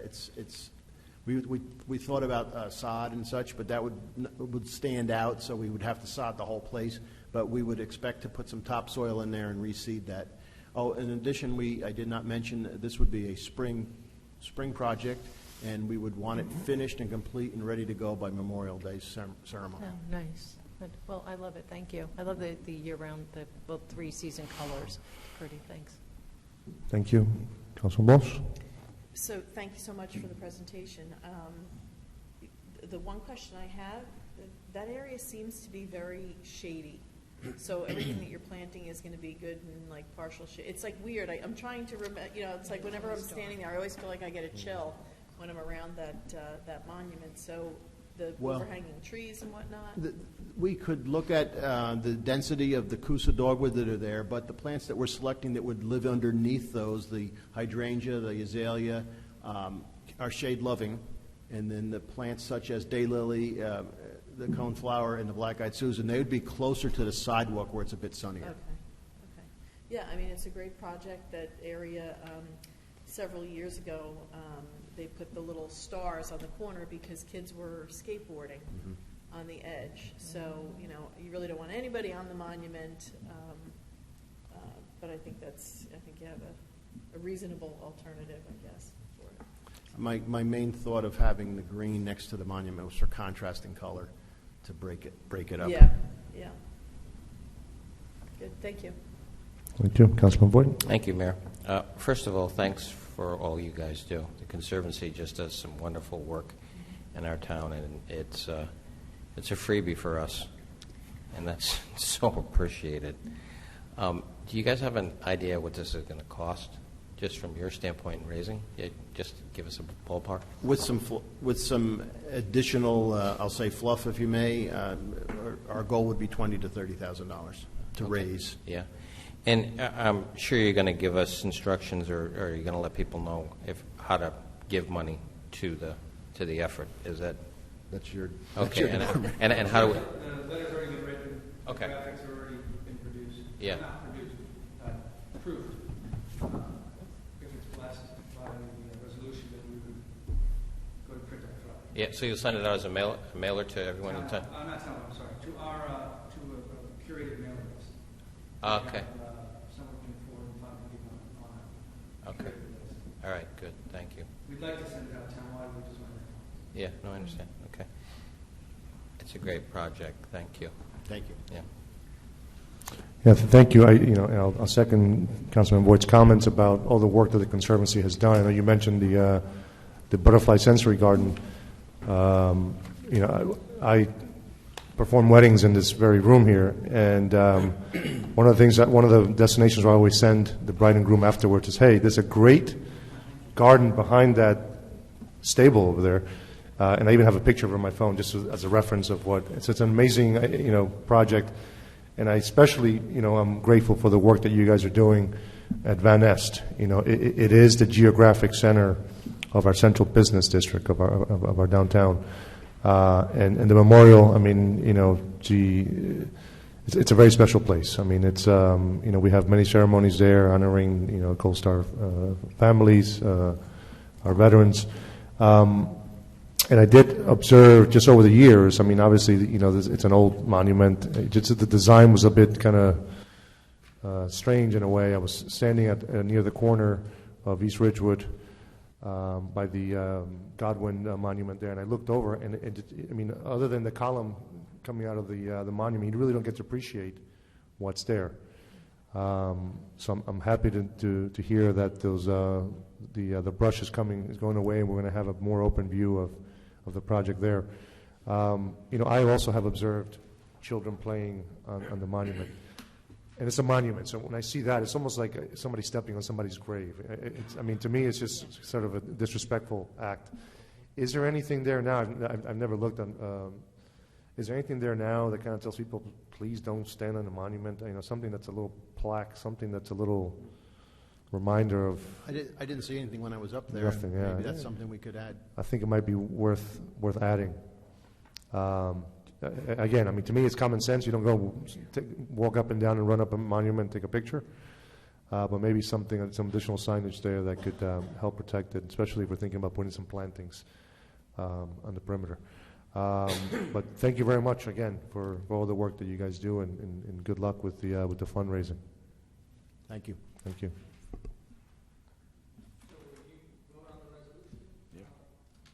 Next week. No, next week. Yeah. Next week. Next week. Yeah. I think you can anticipate.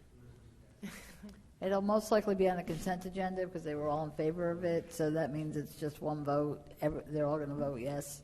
So that's basically what they've given you tonight. Thank you. So with your permission, Mayor, I'd like to go to item D5 and D6 because I have the Director of the Health Department here this evening, and so I'd like her to come up. Perfect. And we'll talk about the vaping and related illnesses ordinance, and then also the amendment to the cat ordinance that she's recommending. And then we turn to our regular agenda after that. So Dawn Citrullo is our Director of the Health Department, and I know that Mr. Rogers also has some information about the vaping ordinance as well that he'll discuss.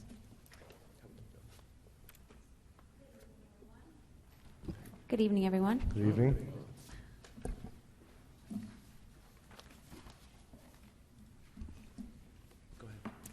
Did you want to talk about the vaping? We'll start with vaping. Yeah. Should we start with the vaping? So currently we have 4 businesses that are selling electronic smoking devices in town that paid the $1,200 last year of the ordinance that we passed. We did send out renewals this year. I haven't received any yet, but they're not due to the end of the year, so I'm not sure how many are going to continue to sell.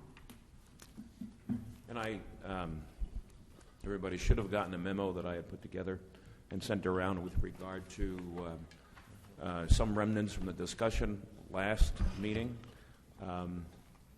and what the legal analysts are with regard to an outright ban on the selling of e-cigarettes or any vaping products.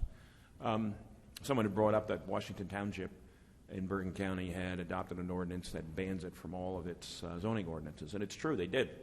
I looked online, found it online, put a call into the attorney for Washington Township, left him a message with regard to it, but he didn't get back to me. So, because I wondered what he was, what he relied on and what he was working with when he came up with that.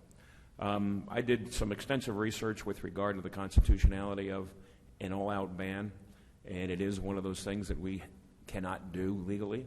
There are a number of towns throughout the state, but it's something you can count on both hands that have done or that have adopted ordinances that are all-out bans, and I think they are doing it to see if people will pay attention to it and get away with it. I don't believe it will withstand a constitutional challenge. Time, place, manner restrictions are permitted, and you can limit based upon considerations for distances from residences or schools or other types of facilities that you think are important aspects of maintaining some type of a buffer, or at least removing a relationship that they may have geographically with some of those things. You can ban them from being close to one another and within so many feet of each other, but because you don't want to develop from a standpoint of a cigarette row or a vaping row, vaping district. So What we do allow right now in our town is only one location, and this is not including those existing facilities that Dawn had referred to, the four that had already started to sell them before we adopted the ordinance, that we only permit any new ones to go up in one particular section, in one particular area, which is the small strip mall on Route 17 between Paramus Road and Linwood Avenue. If you recall, our ordinance did indicate that we were banning all THC or other cannabis that had THC type products and uses. But if there's a number of different constitutional cases, none of them dealing with vaping yet, but vaping products, but dealing with other aspects of commerce, such as adult stores and things like that, where towns had tried to, at different points in times, prevent them and ban them from their communities. And unless the state or the federal government has taken an action to ban them, we can't ban commerce in our community or in our municipality. And this is different than alcoholic beverages. That's controlled by the state. You have some dry towns, but they all preceded prohibition. So this is a little bit of a different thing. It's got a whole different aspect to it that nobody has challenged yet. I feel pretty certain that we couldn't completely ban it, but that the way that things are set up right now, I think we've got it limited just to any new places, just for retail purposes. Manufacture, distribution centers, anything like that we don't allow, but just retail in that one particular section of the town. So, Matt, is there anything preventing us from raising that fee from like $1,200 to like $12,000? No, I don't. Well, I think you have to deal with it from the standpoint of reasonableness. I think if you went to $12,000, it would be an issue that you'd have to back up. I think it's easy to check and see what other towns or how high they have gone in their licensing fees, and we could make an adjustment on that. But it would have to, you could tie it into whatever, might be health costs or things like that might be related. But at the same time, I think I'd have to show that they were pertinent to the operation of the village and how that impacts the village. Because I think if you went, to a $20,000 fee or a $15,000 fee, someone would certainly argue that it was meant to be exclusionary of that type of a use and preventative from them jumping in. So even if the village was to dedicate the monies raised from those licenses to a fund to help those who have, are now ill because of the use of the electronic, the vaping and so on, those who are suffering, to help, medical costs? I think that other than dealing with it from what I might call a more virtual type concept, you have to have some realistic aspect of that as to how that is something that we can contribute and help out. So we could work on that and try and figure out some things that we could relate that to. But at the same time, it just can't be a number that we pick out of the air arbitrarily, because that still has constitutional aspects of it that won't be able to be sustained with a court reviewing it. So I think that we should at least make have an ordinance that reflects the particular location. Well, we do right now. So we already, that's already in that. That's already in that one that we did last August, I believe it was. Oh, so I didn't recall. So right now we do that. we only allow any new establishment selling any okay. All right, that's already in there. Other those things in that one little thing. Yeah. No, I remember the ruler. No, okay, so I forgot that we actually had already input that. It was, back then it was more about, there was all sorts of people coming here and screaming that, marijuana is going to be legalized in 2 months or 3 months. And as we see and as we thought back at that time, it's going to take a long time. So, So really, there's nothing we can do here. Well, there is. I mean, we've already taken a major step by zoning the way we did a year ago, and we did that in anticipation of dealing with some of the issues that we all kind of felt were going to come around, and now that have really been manifested. We can take a look at upping the licensing fees, and those are things that can actually be done. So, Okay. So just a quick question, though. Who is monitoring the current locations of where the product is available? And then who monitors that new businesses or other businesses aren't then starting to sell? I mean, is that your? So we did an inspection last year. We'll do one again this year. And the state is also hiring people to go out and do the stings to see if they're selling to minors, and that's also something that we can do on a local level as well. And then basically word of mouth and just following through with, if we see a store that we think might be selling, go in and check it out. All right, good. Generally, social media works really well because people advertise things on social media and they don't realize. Yeah, we know that, right? Yeah. It's experience. And I can talk with Karen Blumenfeld also. and who was Carol? She was the lady that helped write the ordinance last time. She's the expert from GASP, the lawyer that, So GASP takes the position, if I'm yeah. not mistaken, that you can ban it. I'm sorry? I think GASP takes the position that you should ban it. Yeah, they take a very aggressive position. Yeah, and she didn't help with our ordinance, but she gave us things before. So. Yeah. So I can just talk to her and find out what other towns are doing. And From the licensing costs you're talking about? Yeah. Mm-hmm.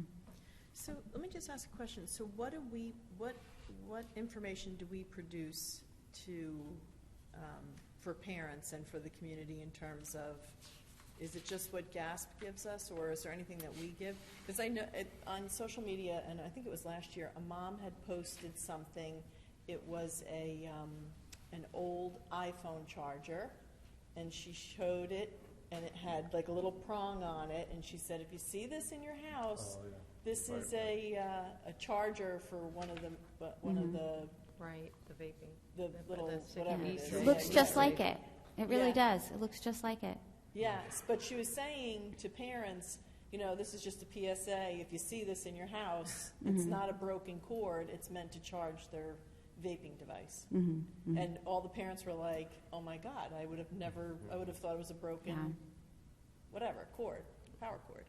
So, what do we send out in terms of the? So the high school did a program actually the same night that we had our anxiety program. They did a vaping program that day, and the state does have information that's easily shared on social media. We do some articles in the Ridgewood News, but I can definitely step up the advertisements and whatever information I get from the state on our website. And then I also have some emailing groups where I email to the schools, and then they use that because they can get things out to the parents as well. But I think, unfortunately, we're finding out the hard way that it's causing severe damage, permanent damage. Oh yeah. I mean, you see it in the news all over the country. Yeah. And I don't know that it's necessarily from the few stores that are selling it. I think they're getting it online, and and they're also using THC in it, and that's one of the problems. So that's hopefully not stuff they're getting from the stores. Scary. Yes. So. On to cats? Cats? Okay, yeah, we'll move on to cats. So you'll get that additional information, and then we'll bring that back. So we'll go to the cat licensing ordinance. So the cat ordinance back in the 90s was changed, and it was very confusing. It's been very confusing. For the years I've been here, it's always, when someone comes in, we try to explain it to them. I don't know if any of you have had cats. It's very confusing. This year, I had a rabid cat, and actually, not me personally, but in Ridgewood, one of those? yeah, that had rabies. And turns out that in Bergen County alone, just from January to June, there were 3 rabid cats. So because cats can roam free, there tends to be a higher incidence with the rabies. So I've been wanting to work on this ordinance for a long time, just to get it to be a little easier for residents to understand, a little easier for us to process. And so now I'm finally addressing it. So there were a few changes with it. One of the changes is just with the definition of kennel. It was not consistent with the code. In one section of the code, it referred to animals as dogs, cats, and small animals, and in another section it just referred to dogs, so I just wanted to change that so it was consistent. And it doesn't usually come up, but because it's in there, I wanted to make it consistent. And then I also wanted to change the fees. The cat fees have not been increased since 2008, so my proposal is to increase the fees very minimally, but to get rid of the multiple cat fees. So the fees would be, my proposal for the fees would be for an unspayed or unneutered cat would be $15. A spayed or neutered cat would be $12. A 3-year license for an unspayed, unneutered would be $45.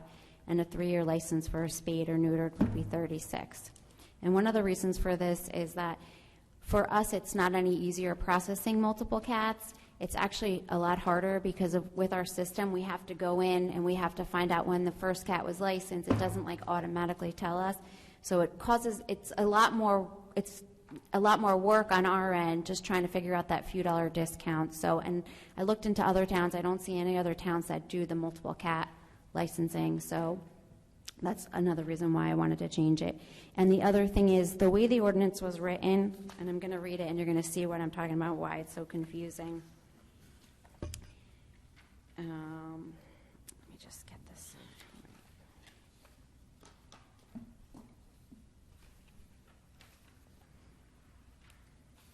Time for applying for a license. The owner of any newly acquired cat of licensing age or of any cat which attains licensing age shall make application for a license for such cat within 10 days after such acquisition or age attainment. That the time for applying for a license does not coincide with the month that the rabies shot expires or the booster shot is given, the licensing authority will issue a license to coincide with the number of months remaining to the month that the rabies shot expires or the booster shot is given. Oh, I lost page 2. That's the most of it, but so can anybody tell me what that means? Because it's very confusing. So if I got a rabies shot, I'm going to use my dog, actually, because my dog actually has to get a shot earlier than he should have. So I'm actually in the situation right now. My dog got his rabies shot in August. So it's not good. It's his first shot. So it's not good for the whole licensing year, which would be January through December. So I'd have to get a rabies shot in January or December to have the rabies shot be good for the full year. With cats, that's like a normal situation. That makes sense. That's easy to understand. That's what I'm doing in my town. In Ridgewood, if my dog got a shot in August and it was good for 3 years, I would license in August, and then I'd relicense again in January. And then I'd relicense again the following January, but that following January, my license would be good from January through August. And when we try to explain that to people, even though you're buying a license, you know, 4 months later you have to buy another license. It's just very confusing. It's even confusing for us to try to explain it. So I'm trying to avoid that. I'm trying to get us all on the January schedule. It will include some grandfathering in for people who have been on that schedule, who we owed them those months at the end, which I made a list. It's about 27 people. So we're going to filter them out, but get everybody on the January schedule. And if they don't want to be in the January schedule, with the 3-year license, the month that the cat gets the shot, the license would be good for that. So if it was in August, they could buy the license in August, and it would be good for the 3 years. But if they just want to buy a 1-year license, they would do the shot in January. So does that make sense? Trying to explain. We had a big problem with that, with somebody complaining, right? We had because it's so confusing. Right, it was very confusing, and I remember we went through that whole thing, and it was just yeah. Because even if my cat got the shot in November, right. I would buy the license in November and still have to buy another license in January. Right. So. Yeah. Okay. So. Okay, were there any questions? Okay. Thank you, Dawn. Yeah, thanks. Thank you, Dawn. Oh, that was it? Okay, good. Thank you. Have a good night.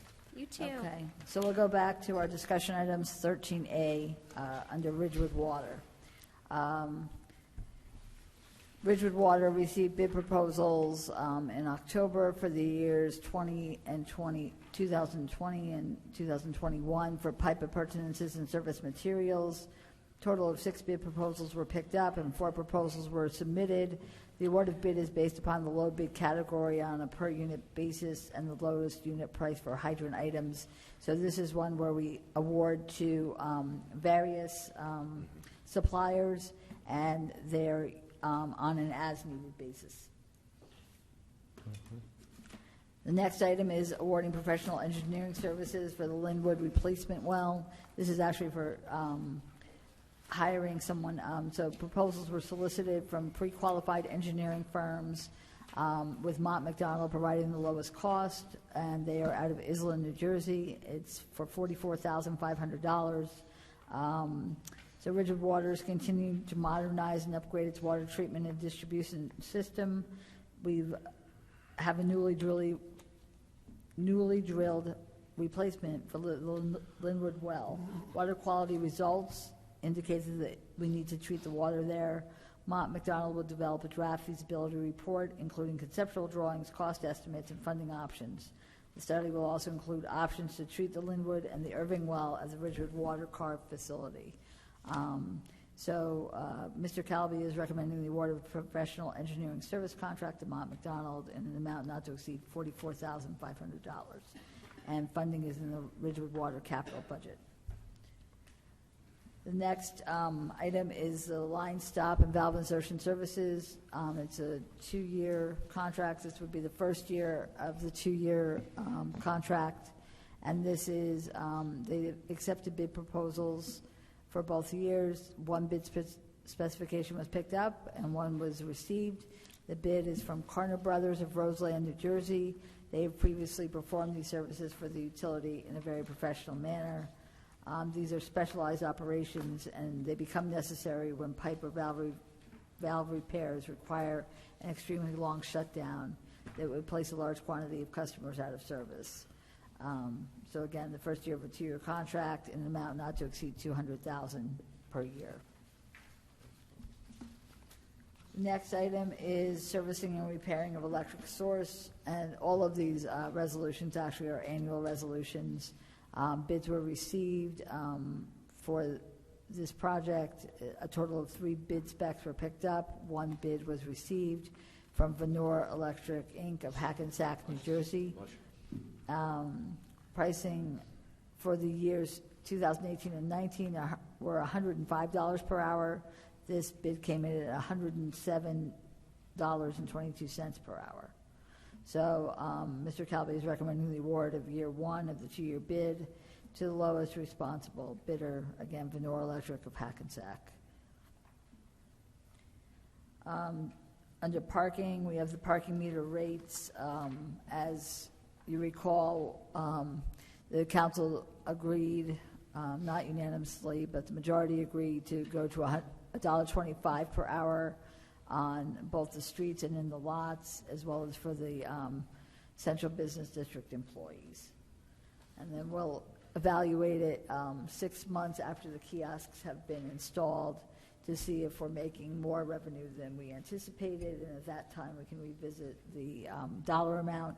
I did confirm, and Mr. Rooney did confirm, he was correct that the rates, according to Walker, would not go up again for 5 years. So this is $1.25, and then according to Walker, it's another 5 years.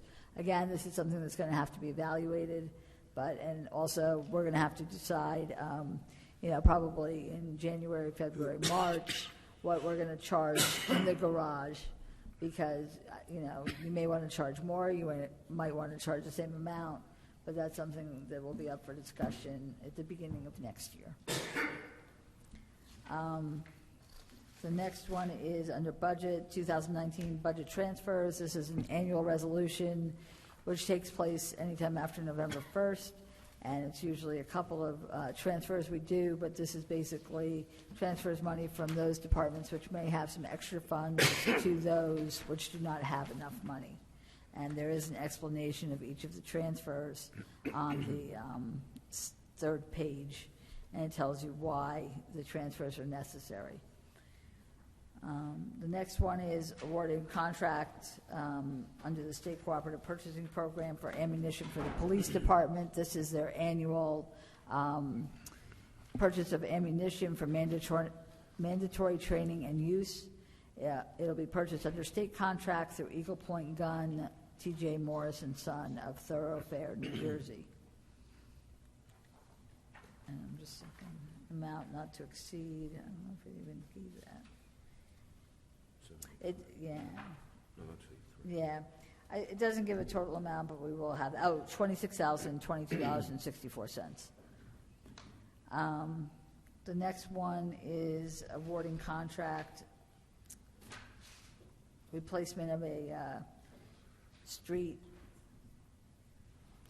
mason dump with a snow plow.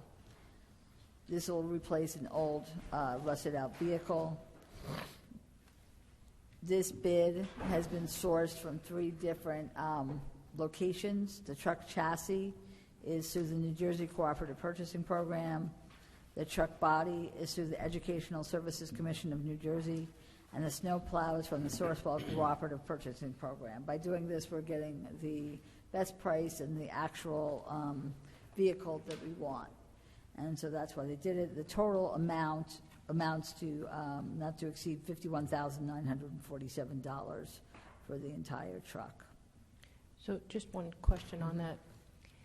So just for our conversation earlier today, when we have these documents, can we identify the truck number on our truck inventory document so that we can see which is being replaced, and then, because that document tells us how much the original truck cost, what year it was purchased, it gives us all that information. But when we look at this, it's kind of hard to figure out on that document which truck is which, especially if you're not really a good vehicle person. We can do that going forward. Thank you. The next item is fleet services, the replacement of a service vehicle. It's under state contract. It's a Ford F-550 Super Cab, 4-wheel drive, equipped as necessary for fleet services operations. This is a vehicle that goes out if, for instance, a truck gets a flat tire, it goes out and it replaces the flat tire there instead of having to get it towed back. So it actually saves us money in not having towing costs. The award under state contract is to Route 23 Auto Mall of Butler, New Jersey, an amount not to exceed $43,627. So that's 13C4. If you look at 13C6, this is the other part of that vehicle. So this is for the truck chassis, and this will be awarded under the Educational Services Commission of New Jersey co-op. And that award would be to Cliffside Body Corporation of Fairview, New Jersey, an amount not to exceed $65,879.61. So the total for this entire vehicle is $109,506.61.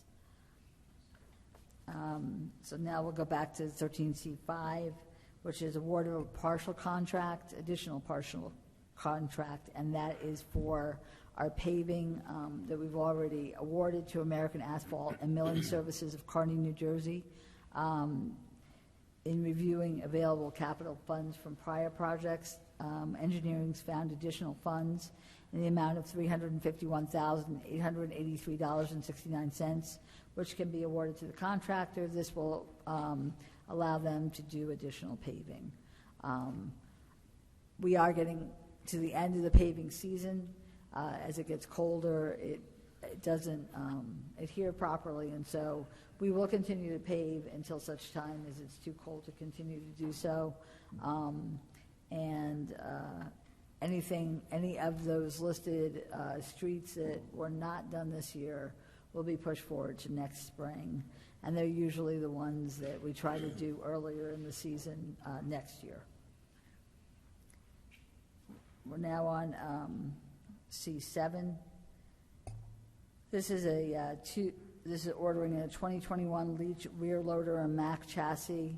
This is through the Sourcewell contract It's an amount not to exceed $278,351.60.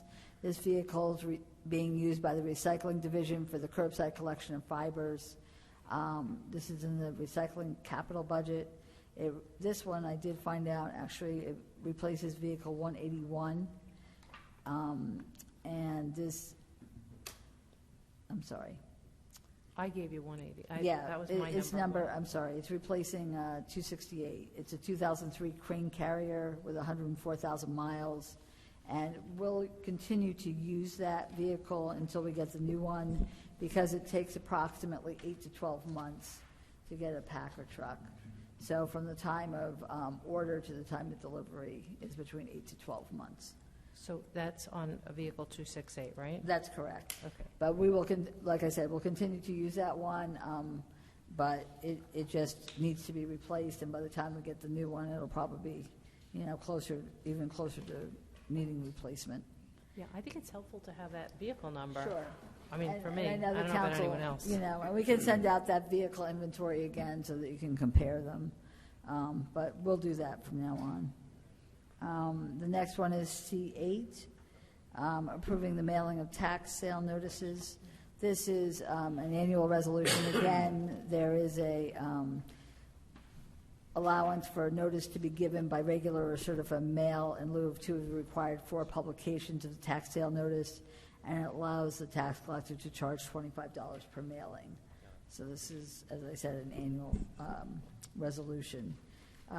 Approving a refund and canceling of taxes for a disabled veteran. State statute provides for total exemption of property taxes for 100% disabled veterans. Recently, we received the certification for a 100% disabled veteran. This resolution will refund the 2018 and 2019 property taxes previously paid in full, and it cancels the 2020 preliminary taxes as well. The next one is awarding contract. This is an annual resolution for Valley Community Health for nursing services. This is for communicable disease investigations, child health clinics, adult health clinics, school audits, and flu clinics. The cost of the village is $11,853.01. There is no increase in the hourly rate, which is $49.39. They actually only bill for the hours used, and in previous years, we haven't exceeded $10,000. They also provide health education services. It includes such things as our annual weight loss challenge and the wellness festival, as well as various required programs throughout the year, at no additional charge. The next item is also a annual resolution. It's Physician for the Child Health Conference. As you may recall, we do this with, it's a shared services with Glen Rock and Fairlawn. The past 10 years, Dr. Wayne Naruki has been the physician.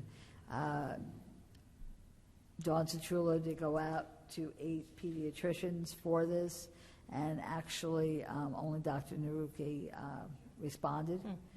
It's $175 per hour. The maximum amount each town will be charged is $1,950, and each clinic runs approximately 2 to 3 hours per month for 10 months of the year. So that's that one. The next one is approving the annual shared services agreement with Glen Rock and Fairlawn, and again, it's indicating that it's limited to $1,950 per town. The next one is the police department salary ordinance. We have had a memorandum of agreement between the Village of Ridgewood and the PBA Local 20 and the PBA SOA for quite a while. I've been going through the contract. I'm going to meet with the PBA and PBA SOA members tomorrow or Friday, I forget, and go through the contract with them. There's a lot of historical information, things about previous health care benefits we used to use when we were self-insured, which are still part of the current contract. And so we're going to take out all of that. It's just going to pertain to the years 2018 through 2021. I do want to introduce the salary ordinance in November, adopted in December, so they can get paid by the end of the year. And by that time, the contract will be ratified as well, I'm sure. I want to thank the Ridgewood PBA and the PBA SOA because they have really cooperated with the village and were willing to give back. And, you know, the village didn't get everything we wanted either, but that's what a good negotiation is about. And so I really want to thank them for being very reasonable and seeing that, you know, certain things within the contract weren't sustainable and weren't doable for the village. And so I appreciate that understanding with them. And I'm sure that we can get this contract ratified. As I said, we already have a memorandum of agreement, which we're working off of, and just getting that historic information out of there, which isn't necessary any longer. So that's just so you know that the ordinance will be on next week's agenda. I just want to point out that this was not on my agenda that I received, so it must have been added at the last minute. Okay. And so I'm, as always, recused from any of this discussion. Okay. Thank you. Thanks. The next one is the policy section. So we're at D1. This is about the winter door enclosures for the businesses. So the planning board discussed this and listened to the testimony of Glenn Carlo, who owns Steel Wheel Tavern and had brought this to our attention. They have indicated, the planning board has indicated that they would allow them onto existing restaurants as exempt developments at the discretion of the site plan exemption committee. So this way, if someone wanted to pursue it, and it does incorporate all of Mr. Yaka's requirements that it couldn't be more than 7 months in a calendar year. A lot of these are also done through the UCC. And so no signage, you know, how far it can extend into the right-of-way, the size of it, the fact that it has to be sturdy enough so it doesn't blow away in, you know, a blizzard or a windstorm or something. So, but this way, if someone does want to do it by going to the site plan exemption committee, they don't have to wait very long to do so. Sure. So we'll have that on for introduction next week. I'm sorry, for public hearing actually next week. Public hearing? I think we've already. Oh no, I'm sorry. That was the driveways. Yeah. I'm sorry. Yeah, good. I'm glad to hear that Yeah, because actually, I'm sure that we made a determination at the planning board that it should be no more than 4 months in a calendar year. Okay. And there were some other pieces to this that it could not be at the same. It had to be during the time when the sidewalk cafes were off. Okay. And that there had to be that, at least that one moment a week where everything was clear. So I think if we want to go through this Okay. before we do the introduction. Okay. And I'll go through all the other pieces of it if there's anything else. And If then you could let me know so that we'll introduce the proper ordinance. This is what we received actually from the secretary to the planning board, so. Right, yeah, I think she may have just missed that one Okay, change. And that's then fine. the door has to enter, the door cannot swing into the sidewalk, it has to go to the side, so To that the one was side. correct. Right. Okay. We definitely did not say that 7 months was a lot of time for that. Yeah, I think that was what was in the UCC, that it couldn't be more than 7 months. So, but if the planning board had 4 and the council's fine with it, that's fine. I'm sorry?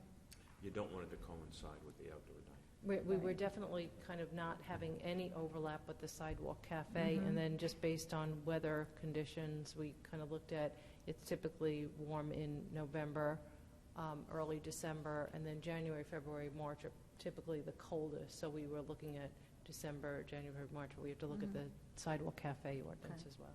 So you'll let me know. All right, we'll go over that maybe tomorrow. Okay. Right. Okay, that would be helpful. Thank you. The next one is the proposed ordinance for the driveways. This is the one, I'm sorry, that's up for continued public hearing. So this was given to the planning board, as we have to do with all land use ordinances, and they recommend that the council adopt the ordinance. However, in the last sentence of the section 190-121G5, the word impervious should actually be changed to pervious, pertaining to surfaces of gravel or grass. So my question is, Mr. Rogers, I don't think this is substantive. I think it should have been pervious originally, and it was probably a typo. Yeah, it's the way it was meant to be. So it can be amended on the floor then. It's funny because we said that in the meeting too. We were like, it shouldn't be pervious. So Right. It just keeps coming back that way. We'll continue the hearing next week on this, and then we'll amend it on the floor and vote on that amendment to make that say pervious, and then we can adopt it. Or consider it for adoption, let me say it that way. The next one is pertaining to signs. I know we discussed this here at the council once already. It went to the planning board. This is the dimensions of any message in an attached printable sign. What the planning board came back with is that the message from the top edge to the bottom edge cannot exceed 16 inches. The message for a sign consisting more than one row of letters or logo should not exceed a vertical dimension of 16 inches, measured from top of the entire message to the bottom of the entire message. And so when the message contains both upper and lowercase letters, if you recall, Deputy Mayor Knudsen showed us visually what that looks like. The descending part of a letter would not be calculated in the permitted 16 inches. So as long as the council's okay with that recommendation from the planning board, then the planner could prepare a draft an amendment to the ordinance, and we could introduce that hopefully next week as well. So the planning board was busy, which I'm glad. The next one pertains to building colors. They did review the ordinance language about the building colors, and it says the planning board finds that the language used in the section regarding use of color is vague. For example, bright or brilliant colors, and recommends that the language be removed and that more specific language regarding use of color be employed. So I think, maybe we should bring this back, because I think we need to come up with what that specific language could be, or unless you want to make suggestions now. Yeah, I actually, we spoke with her, we spoke with the planner, and we're working on it with her, but she did feel, everybody agreed that the language was so vague, and that a lot of the discussion revolved around the suggestions of color palettes and such, but actually she recommended, my recollection is, and I should go back and reread that, my recollection is she did not recommend the use of color palettes. It's almost like it's a double-edged sword, because on the one hand, the language is very vague, and then you don't want to get too subjective, right, specific as to what, almost prescriptive. Right. Yeah. And I think that the issue, what we've come to realize is, some folks like the brighter colors, others don't.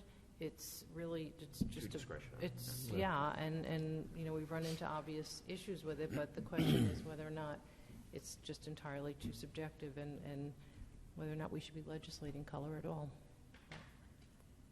So my question is, do you just want to remove that section and just leave it at that? Right, the entire section, that section would be deleted that refers to bright and brilliant colors, because there's just no way for anyone to determine what one person's bright or brilliant is. It would make sense to me to at least have a discussion to see if there is some wording that can be more descriptive, at the same time allow for what color is meant to be. As someone presented today, there are 3 different aspects of color, and that have different things. So rather than delete and then amend and add, why don't we see if we can just get it done quickly and I think the part of the problem is when you talk about color saturation. It's interesting because it's kind of I'm quite familiar with saturation. Again, are we going to start to legislate the percentage of saturation, or You really can't, because there Right. isn't any standards that deal with that. So it's whatever that would be kind of arbitrary and fit in that, just Right. the opposite of that vagueness aspect. So Right, so I'm just saying, I think the question is whether or not, I think that the disagreement that exists, and it's happened so often in HPC, is, and it always brings me back to the infamous discussion about a shade of blue. Who liked which shade of blue? Who didn't like this shade of blue? Who did like this shade of blue? Should it be a lighter shade of blue, a darker shade of blue? It was insanity, and it really was detrimental to advancing what we want to do, is advance the opportunities for business to identify themselves, to be seen, to be conforming with historic preservation, but also being able to move into the current century. So is everyone then in agreement with Deputy Mayor Newton that we just remove it and don't put anything in its place? I mean, that's what I would do. So, I'll just make a comment. I think what we should do is maybe get some other municipalities that have a similar CBD to us to see what they have in theirs. A friend of mine is on her HPC up in New York, and theirs is so restrictive it limits to historical colors, a blue, a green, a white, a beige, the very specific it's like a small several block area, and then the next tier is still historical but not as historical, and there's a different tier there. So maybe we should look at some other municipalities that have historic downtowns to see what they have. Not reinvent the wheel, see what they talk about in terms of color and what's, because again, color is subjective. Some people may like it, some people may not, but the challenge is if you approve one, then you have to approve the next and have to approve the next, and we could have a rainbow that may not be pleasing once you get all the way down a block, because you can't limit the next person if you have color after color after color, and again, it's interpretation as to what color we like with the Tito's. Well, that's a whole other story, but, if you had that and then had orange and then had a red and then had a green and that, it might take away from the character when you see so many different colors. And again, you could guess, just like a Crayola box, how many colors there could be, but we wouldn't be able to prohibit anybody once you kind of let the color go my wild. feeling is that it may be something that you're going to decide that you just don't want to deal with. But a lot of towns approach it in their ordinances, and it might just be worth it to take a look. Take a look at what they did, Yeah. And it may be that we get down to the end where we say, listen, this is just too difficult to be specific enough to be of assistance with the boards that review it, and we'll just leave it out. So, I will say in 2014 that I did, with the issue with Tito's, I said in the absence of a color chart, we're kind of just at everyone's whim as to what they like or dislike. And at the time I said, it's probably something we could at least look at. And there was I remember I agreed with you too. Yeah, and we kind of, Matt and I went back and forth with this a lot, but it was I believe the commission that was resistant, because there's a desire to have historic preservation, but also a desire to have some freedom. Yeah. And so that then clashes. So it puts me in, you just want to be fair. Yeah, but you just want to be make fair. Sure that it doesn't turn into, because once it's kind of like the flagpole. Once you go down that road. Yeah, you can't put the genie back in the bottle. There you go. Okay, so we'll look and see what we can find with other towns. We'll bring it back in December. And we just take that out for now, which is fine. Good idea, Bernie. You can still do that if you want. Are you in favor of taking out that color part now of the ordinance? Because we could just do that part at the moment. Or do you want to wait and see what you want to replace it with? But let's look at what we can find. That way we do, Okay. kind of get it all Do that first? buttoned up. Okay. Instead of going back, because then they'll have to go back to the planning board and... Okay. Well, it's that piece would still have to go, this piece already went to the planning board. Right. The other part, anything that we change now would have to go back to the Right. planning board. So it still has, we still would have to, it's a separate process then, so. Okay.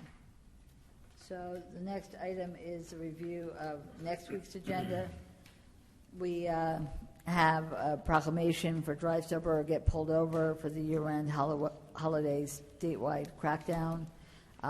We're going to accept a donation from Columbia Bank for computers for the community center. There are no introduction of ordinances or public hearings for Ridgewood Water. We have resolutions for Ridgewood Water, Title 59 approval and award of contract for the pipe appurtenances and service materials, Title 59 approval and the award of contract for line stop and valve insertion services, Title 59 approval and award of contract for servicing and repairing of electric stores, award professional services contract, Linwood replacement well, authorize cancellation of water utility budget appropriations, and declaring property surplus of 2008 Ford F-250. For introduction of ordinances, we have amend Chapter 190 for, actually, the driveways is a continuation, so that's not correct. Amending Chapter 190, land use and development, winter door enclosures for restaurants, amending Chapter 190 for land use and development for message on principal signs, amending Chapter 190 for land use and development for the permitted use in OB1 and OB2 districts, the police department salary ordinance, amending Chapter 145 fees for the parking meter rates, amend Chapter 265 for vehicles and traffic for parking restrictions in the Hall School area. What I do want to mention to you is that I did hear back from Sergeant Chuck. None of those people parking there are teachers. They're all the parents either dropping off or picking up their children. And so they do believe that restricting the parking during those times, the drop-off and pickup times, would allow any emergency vehicles to get through. So the next one is amending Chapter 105 for animals for the definition of kennel, amending Chapter 105 for animals for the cat licensing, and amending Chapter 145 for the fees for cat licensing. The public hearings are amending Chapter 145 for fees for the Ridgewood parking permits and Central Business District employee parking stickers and hang tags, the management salary ordinance, and the non-union salary ordinance. The continued public hearing is amending Chapter 190 for the land use and development for the driveways, which again will amend on the floor and then consider for adoption. The resolutions awarding contract under state contract, continuous automatic samplers for the water pollution control facility, awarding contract under state contract for ammunition for the police department, approving the Eagle Scout project, awarding contract under state contract for 2020 Ford F-550 pickup chassis for fleet services, or contract under Sourcewell Cooperative Purchasing Program 2021 Leach rear loader and Mack chassis, or contract under various cooperative purchasing contracts, Mason dump truck chassis, body and snowplow fleet services, or contract under various cooperative purchasing contracts, mechanic service truck, body and chassis fleet services, award partial contract, it should really say additional partial contract for paving, 2019 road resurfacing and repair of various streets, award contract vehicle roadway barriers. Again, I heard back from Sergeant Chuck, the strength in these are the fact that they're hooked together like Legos kind of, and by doing that, it provides the strength of a car not being able to go through them. So they do still highly recommend that we get these because they are more secure, easier to move, and easier to deploy in the areas they need to do so, whether it's a street fair or down for the holidays, or whatever the case. Or at one point we had a service in a park, and we wanted to make sure it was secure around the park. So as long as the council's all right, we'll go ahead with that. I did send you a copy of the memo, or the email that he sent me. So if you have additional questions, let me know. But I think he answered it in that email. Declaring property surplus for various vehicles for signal and streets departments. authorizing budget transfers, approving the mailing of the tax sale notices, authorizing the refund and cancellation of taxes for a disabled veteran, awarding professional services contract for nursing services, awarding a professional services contract for physician for child health conferences, authorizing a shared services agreement for the 2020 Child Health Conference with Fairlawn and Glenrock. We did that already. The other one is accepting the donation for landscaping at the War Memorial in Memorial Park at Van Ness Square. Did you want any of these items off of the consent agenda? No. Okay. Heather, Yeah. didn't they say they were going to raise the money? So how? Or- donation. But did they give us the they didn't give us the, they gave us an estimate. We're okay using the estimate? Is that okay? Or, Yeah. No, that's yeah. Yeah, okay. Yeah, 'cause Okay. they had given just an estimate. Because we're donating the work. But, I mean, most likely they'll raise it, and then we're going to accept that, you know, the actual, I mean, if you want to wait till it's completed, but usually we do it so that they know they can go out and try to raise the money. I thought that there was going to be a specific dollar amount on there. I think they said 30? They said 20 to 30,000. Yeah. So- But they're really donating the work, which is being funded through other sources for materials and things like that. So that's really where the Maybe donation. put that one separate, just. Sure. Yeah. Uh-huh. Okay. Anything else? No? All right. With that, we go back to public comments, not to exceed 5 minutes per person.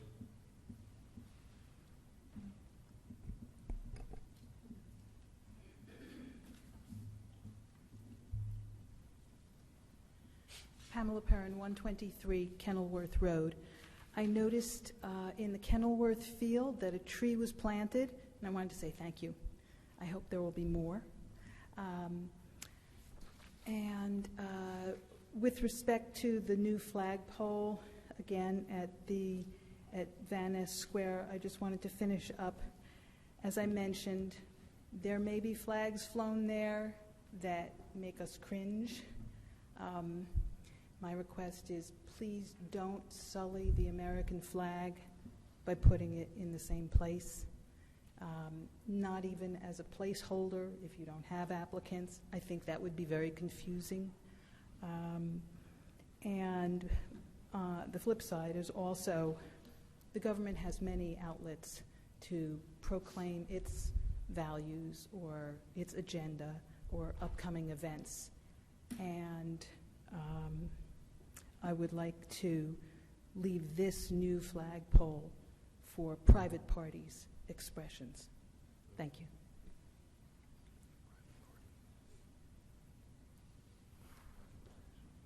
Hi again. My neighbors were all texting me because they watched. Everyone was excited to talk about the park, so I have to come back up because I told them I would. So, Siobhan Graham Winograd, I'm back. I'm back to talk about the same park. And part of the reason, when I was walking the dog back, I ran into a parent from my time, and then I ran into these lovely young people with babies, and we were all talking about the park. And, you know, the older guard said, "That's amazing. It's been a full generation of this neighborhood not having a park." And that's right, because my kids didn't have one. I did, and now hopefully they will be, because my kids are probably too cool to play in a park. They'd like me to say that. The second thing is that part of the discussion was obviously the Kensington thing, and people were like, well, what's going on with Kensington? How'd that happen? And Woodside Park is a very, very tight-knit neighborhood. You know, we have a progressive dinner, we have a lot of parties, we do a lot of efforts to keep our neighborhood together between Broad and Prospect. And they were wondering if when parcels of land became available, either, you know, for discussion, if we could be notified. And lastly, there was sort of this request that we were hoping for a call to action. So with that would be, with this park, you know, we don't want to just come up here and be like, yeah, we want a park, but we definitely do. We would, you know, I could have a meeting at my house with some of the neighbors. I know you can't all come because that violates it, but the neighborhood is very much interested in moving this. We have a preset email, you know, that everybody, you know, hey, my car got broken into, or I lost my keys, something happened. We would very much like to, you know, use that list to talk about how we could get a park, or now that we know that that can be patchworked, an area replaced. And just so everyone understands, it's swings, a small climbing structure, something for toddlers was the general idea. I haven't canvassed the whole neighborhood, but I have talked to a lot of the neighbors about this. I am planning on sending them a video of me coming here. So when they were texting me, they said, just make sure that you know that we want to be helpful. We want to be a part of this discussion. We understand that 2 acres is a big ask, and we're looking for just a part of that. And I don't know how we can do that. You know, there's 5 of you, which you can't come, but 2 of you could come. You can meet with the neighbors. We could take a walk, whatever you wanted. And that's it. But I don't want you to think like I'm rabble-rousing when I go tell the rest of the neighbors, because not everybody's out. I'm going to let them know that we came here. A couple of them have texted. And lastly, I do think as a community outside of my neighborhood, this is a unique opportunity. You know, a couple of the people who, with the Graydon across the street, you know, the 2 houses that were going to become a street, maybe we could use some of the acreage there and offset it. I think it's kind of unique to have like a requirement to use up 2 acres of land for a park. That's kind of cool, and it's a unique opportunity. So anyway, that's it. I think I covered everything from everyone. But what I'm going to do is I'm going to send my comments on here to our neighborhood, and I would really love it if someone would get back to me as to what we as a neighborhood could do. And if anybody wanted to meet with our neighborhood, I'm offering our home. You could come, and it would be like very nice. And that's it. Thanks. Thank you.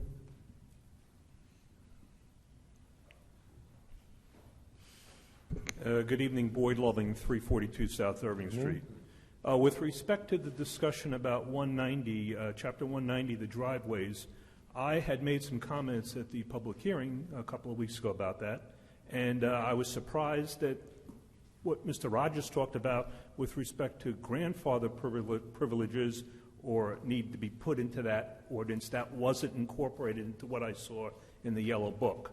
So it looks like the only change they made to that was the pervious versus impervious, where I had some concerns that the way that ordinance is going to be written might prompt people to think in the future that I've got to build a driveway, even though, because I have a garage. So I would appreciate it if Mr. Rogers would take another look at that and to take a look at the grandfather comments that he thought should be incorporated into that, so we don't wind up with a situation where people are constructing driveways needlessly because somebody in the building department interprets the ordinance to say, well, you've got a garage, you need to build a driveway. So Mr. Rogers, I think, had a great idea. For some reason, that wasn't incorporated into what you got from Mr. Joel. The other comment I would like to make is that I am somewhat concerned, or I was somewhat concerned, by the appearance of these 2 new paragraphs in each of your agendas, the manner of addressing the council and the decorum. I realize why these were incorporated, because there were some people who were, I'll be very frank, there were some people who were at the microphone who were saying things that you didn't like to hear. I remind you that in October of 2015, 2 people came to the microphone at a public comment session in the city of Hoboken and made comments that the Hoboken City Council didn't like to hear. The people were ejected from the room and subsequently sued the city of Hoboken. One person won $51,000. The other person won $135,000 because their constitutional rights were violated. So I know that sometimes people come up here and say things that you don't like, but there is this thing called freedom of speech. It is a public comment session. The Board of Ed tries to do the same thing. People come up and they want to say something, and the Board of Ed says, we can't talk about that. The board may not be able to talk about that, but the person who is standing here can say anything they want as long as it's not something that's threatening. So I would just encourage you to sit back and relax. If somebody says something that you don't like, remember that they have freedom of speech. I don't want this council to wind up in court and start paying out large sums of money to people who feel as though that their rights have been violated. So just sit back, take it easy. There are going to be things that people say that you don't like, particularly with election time approaching, but just remember what happened in Hoboken, and you don't want to get involved in something like that. Thank you. Thank you. Anybody else? We'll close public comment. I just want to say something about the last comments about the paragraphs that have been included on the agenda. If you read the paragraphs, it's not an attempt to control the content of what's said. It's just the manner of addressing the council. We can't control what people say, and we understand that we're going to have a lot of comments that we may not like. That's not the intent. But I found myself reminding people which way is the appropriate way to address the council.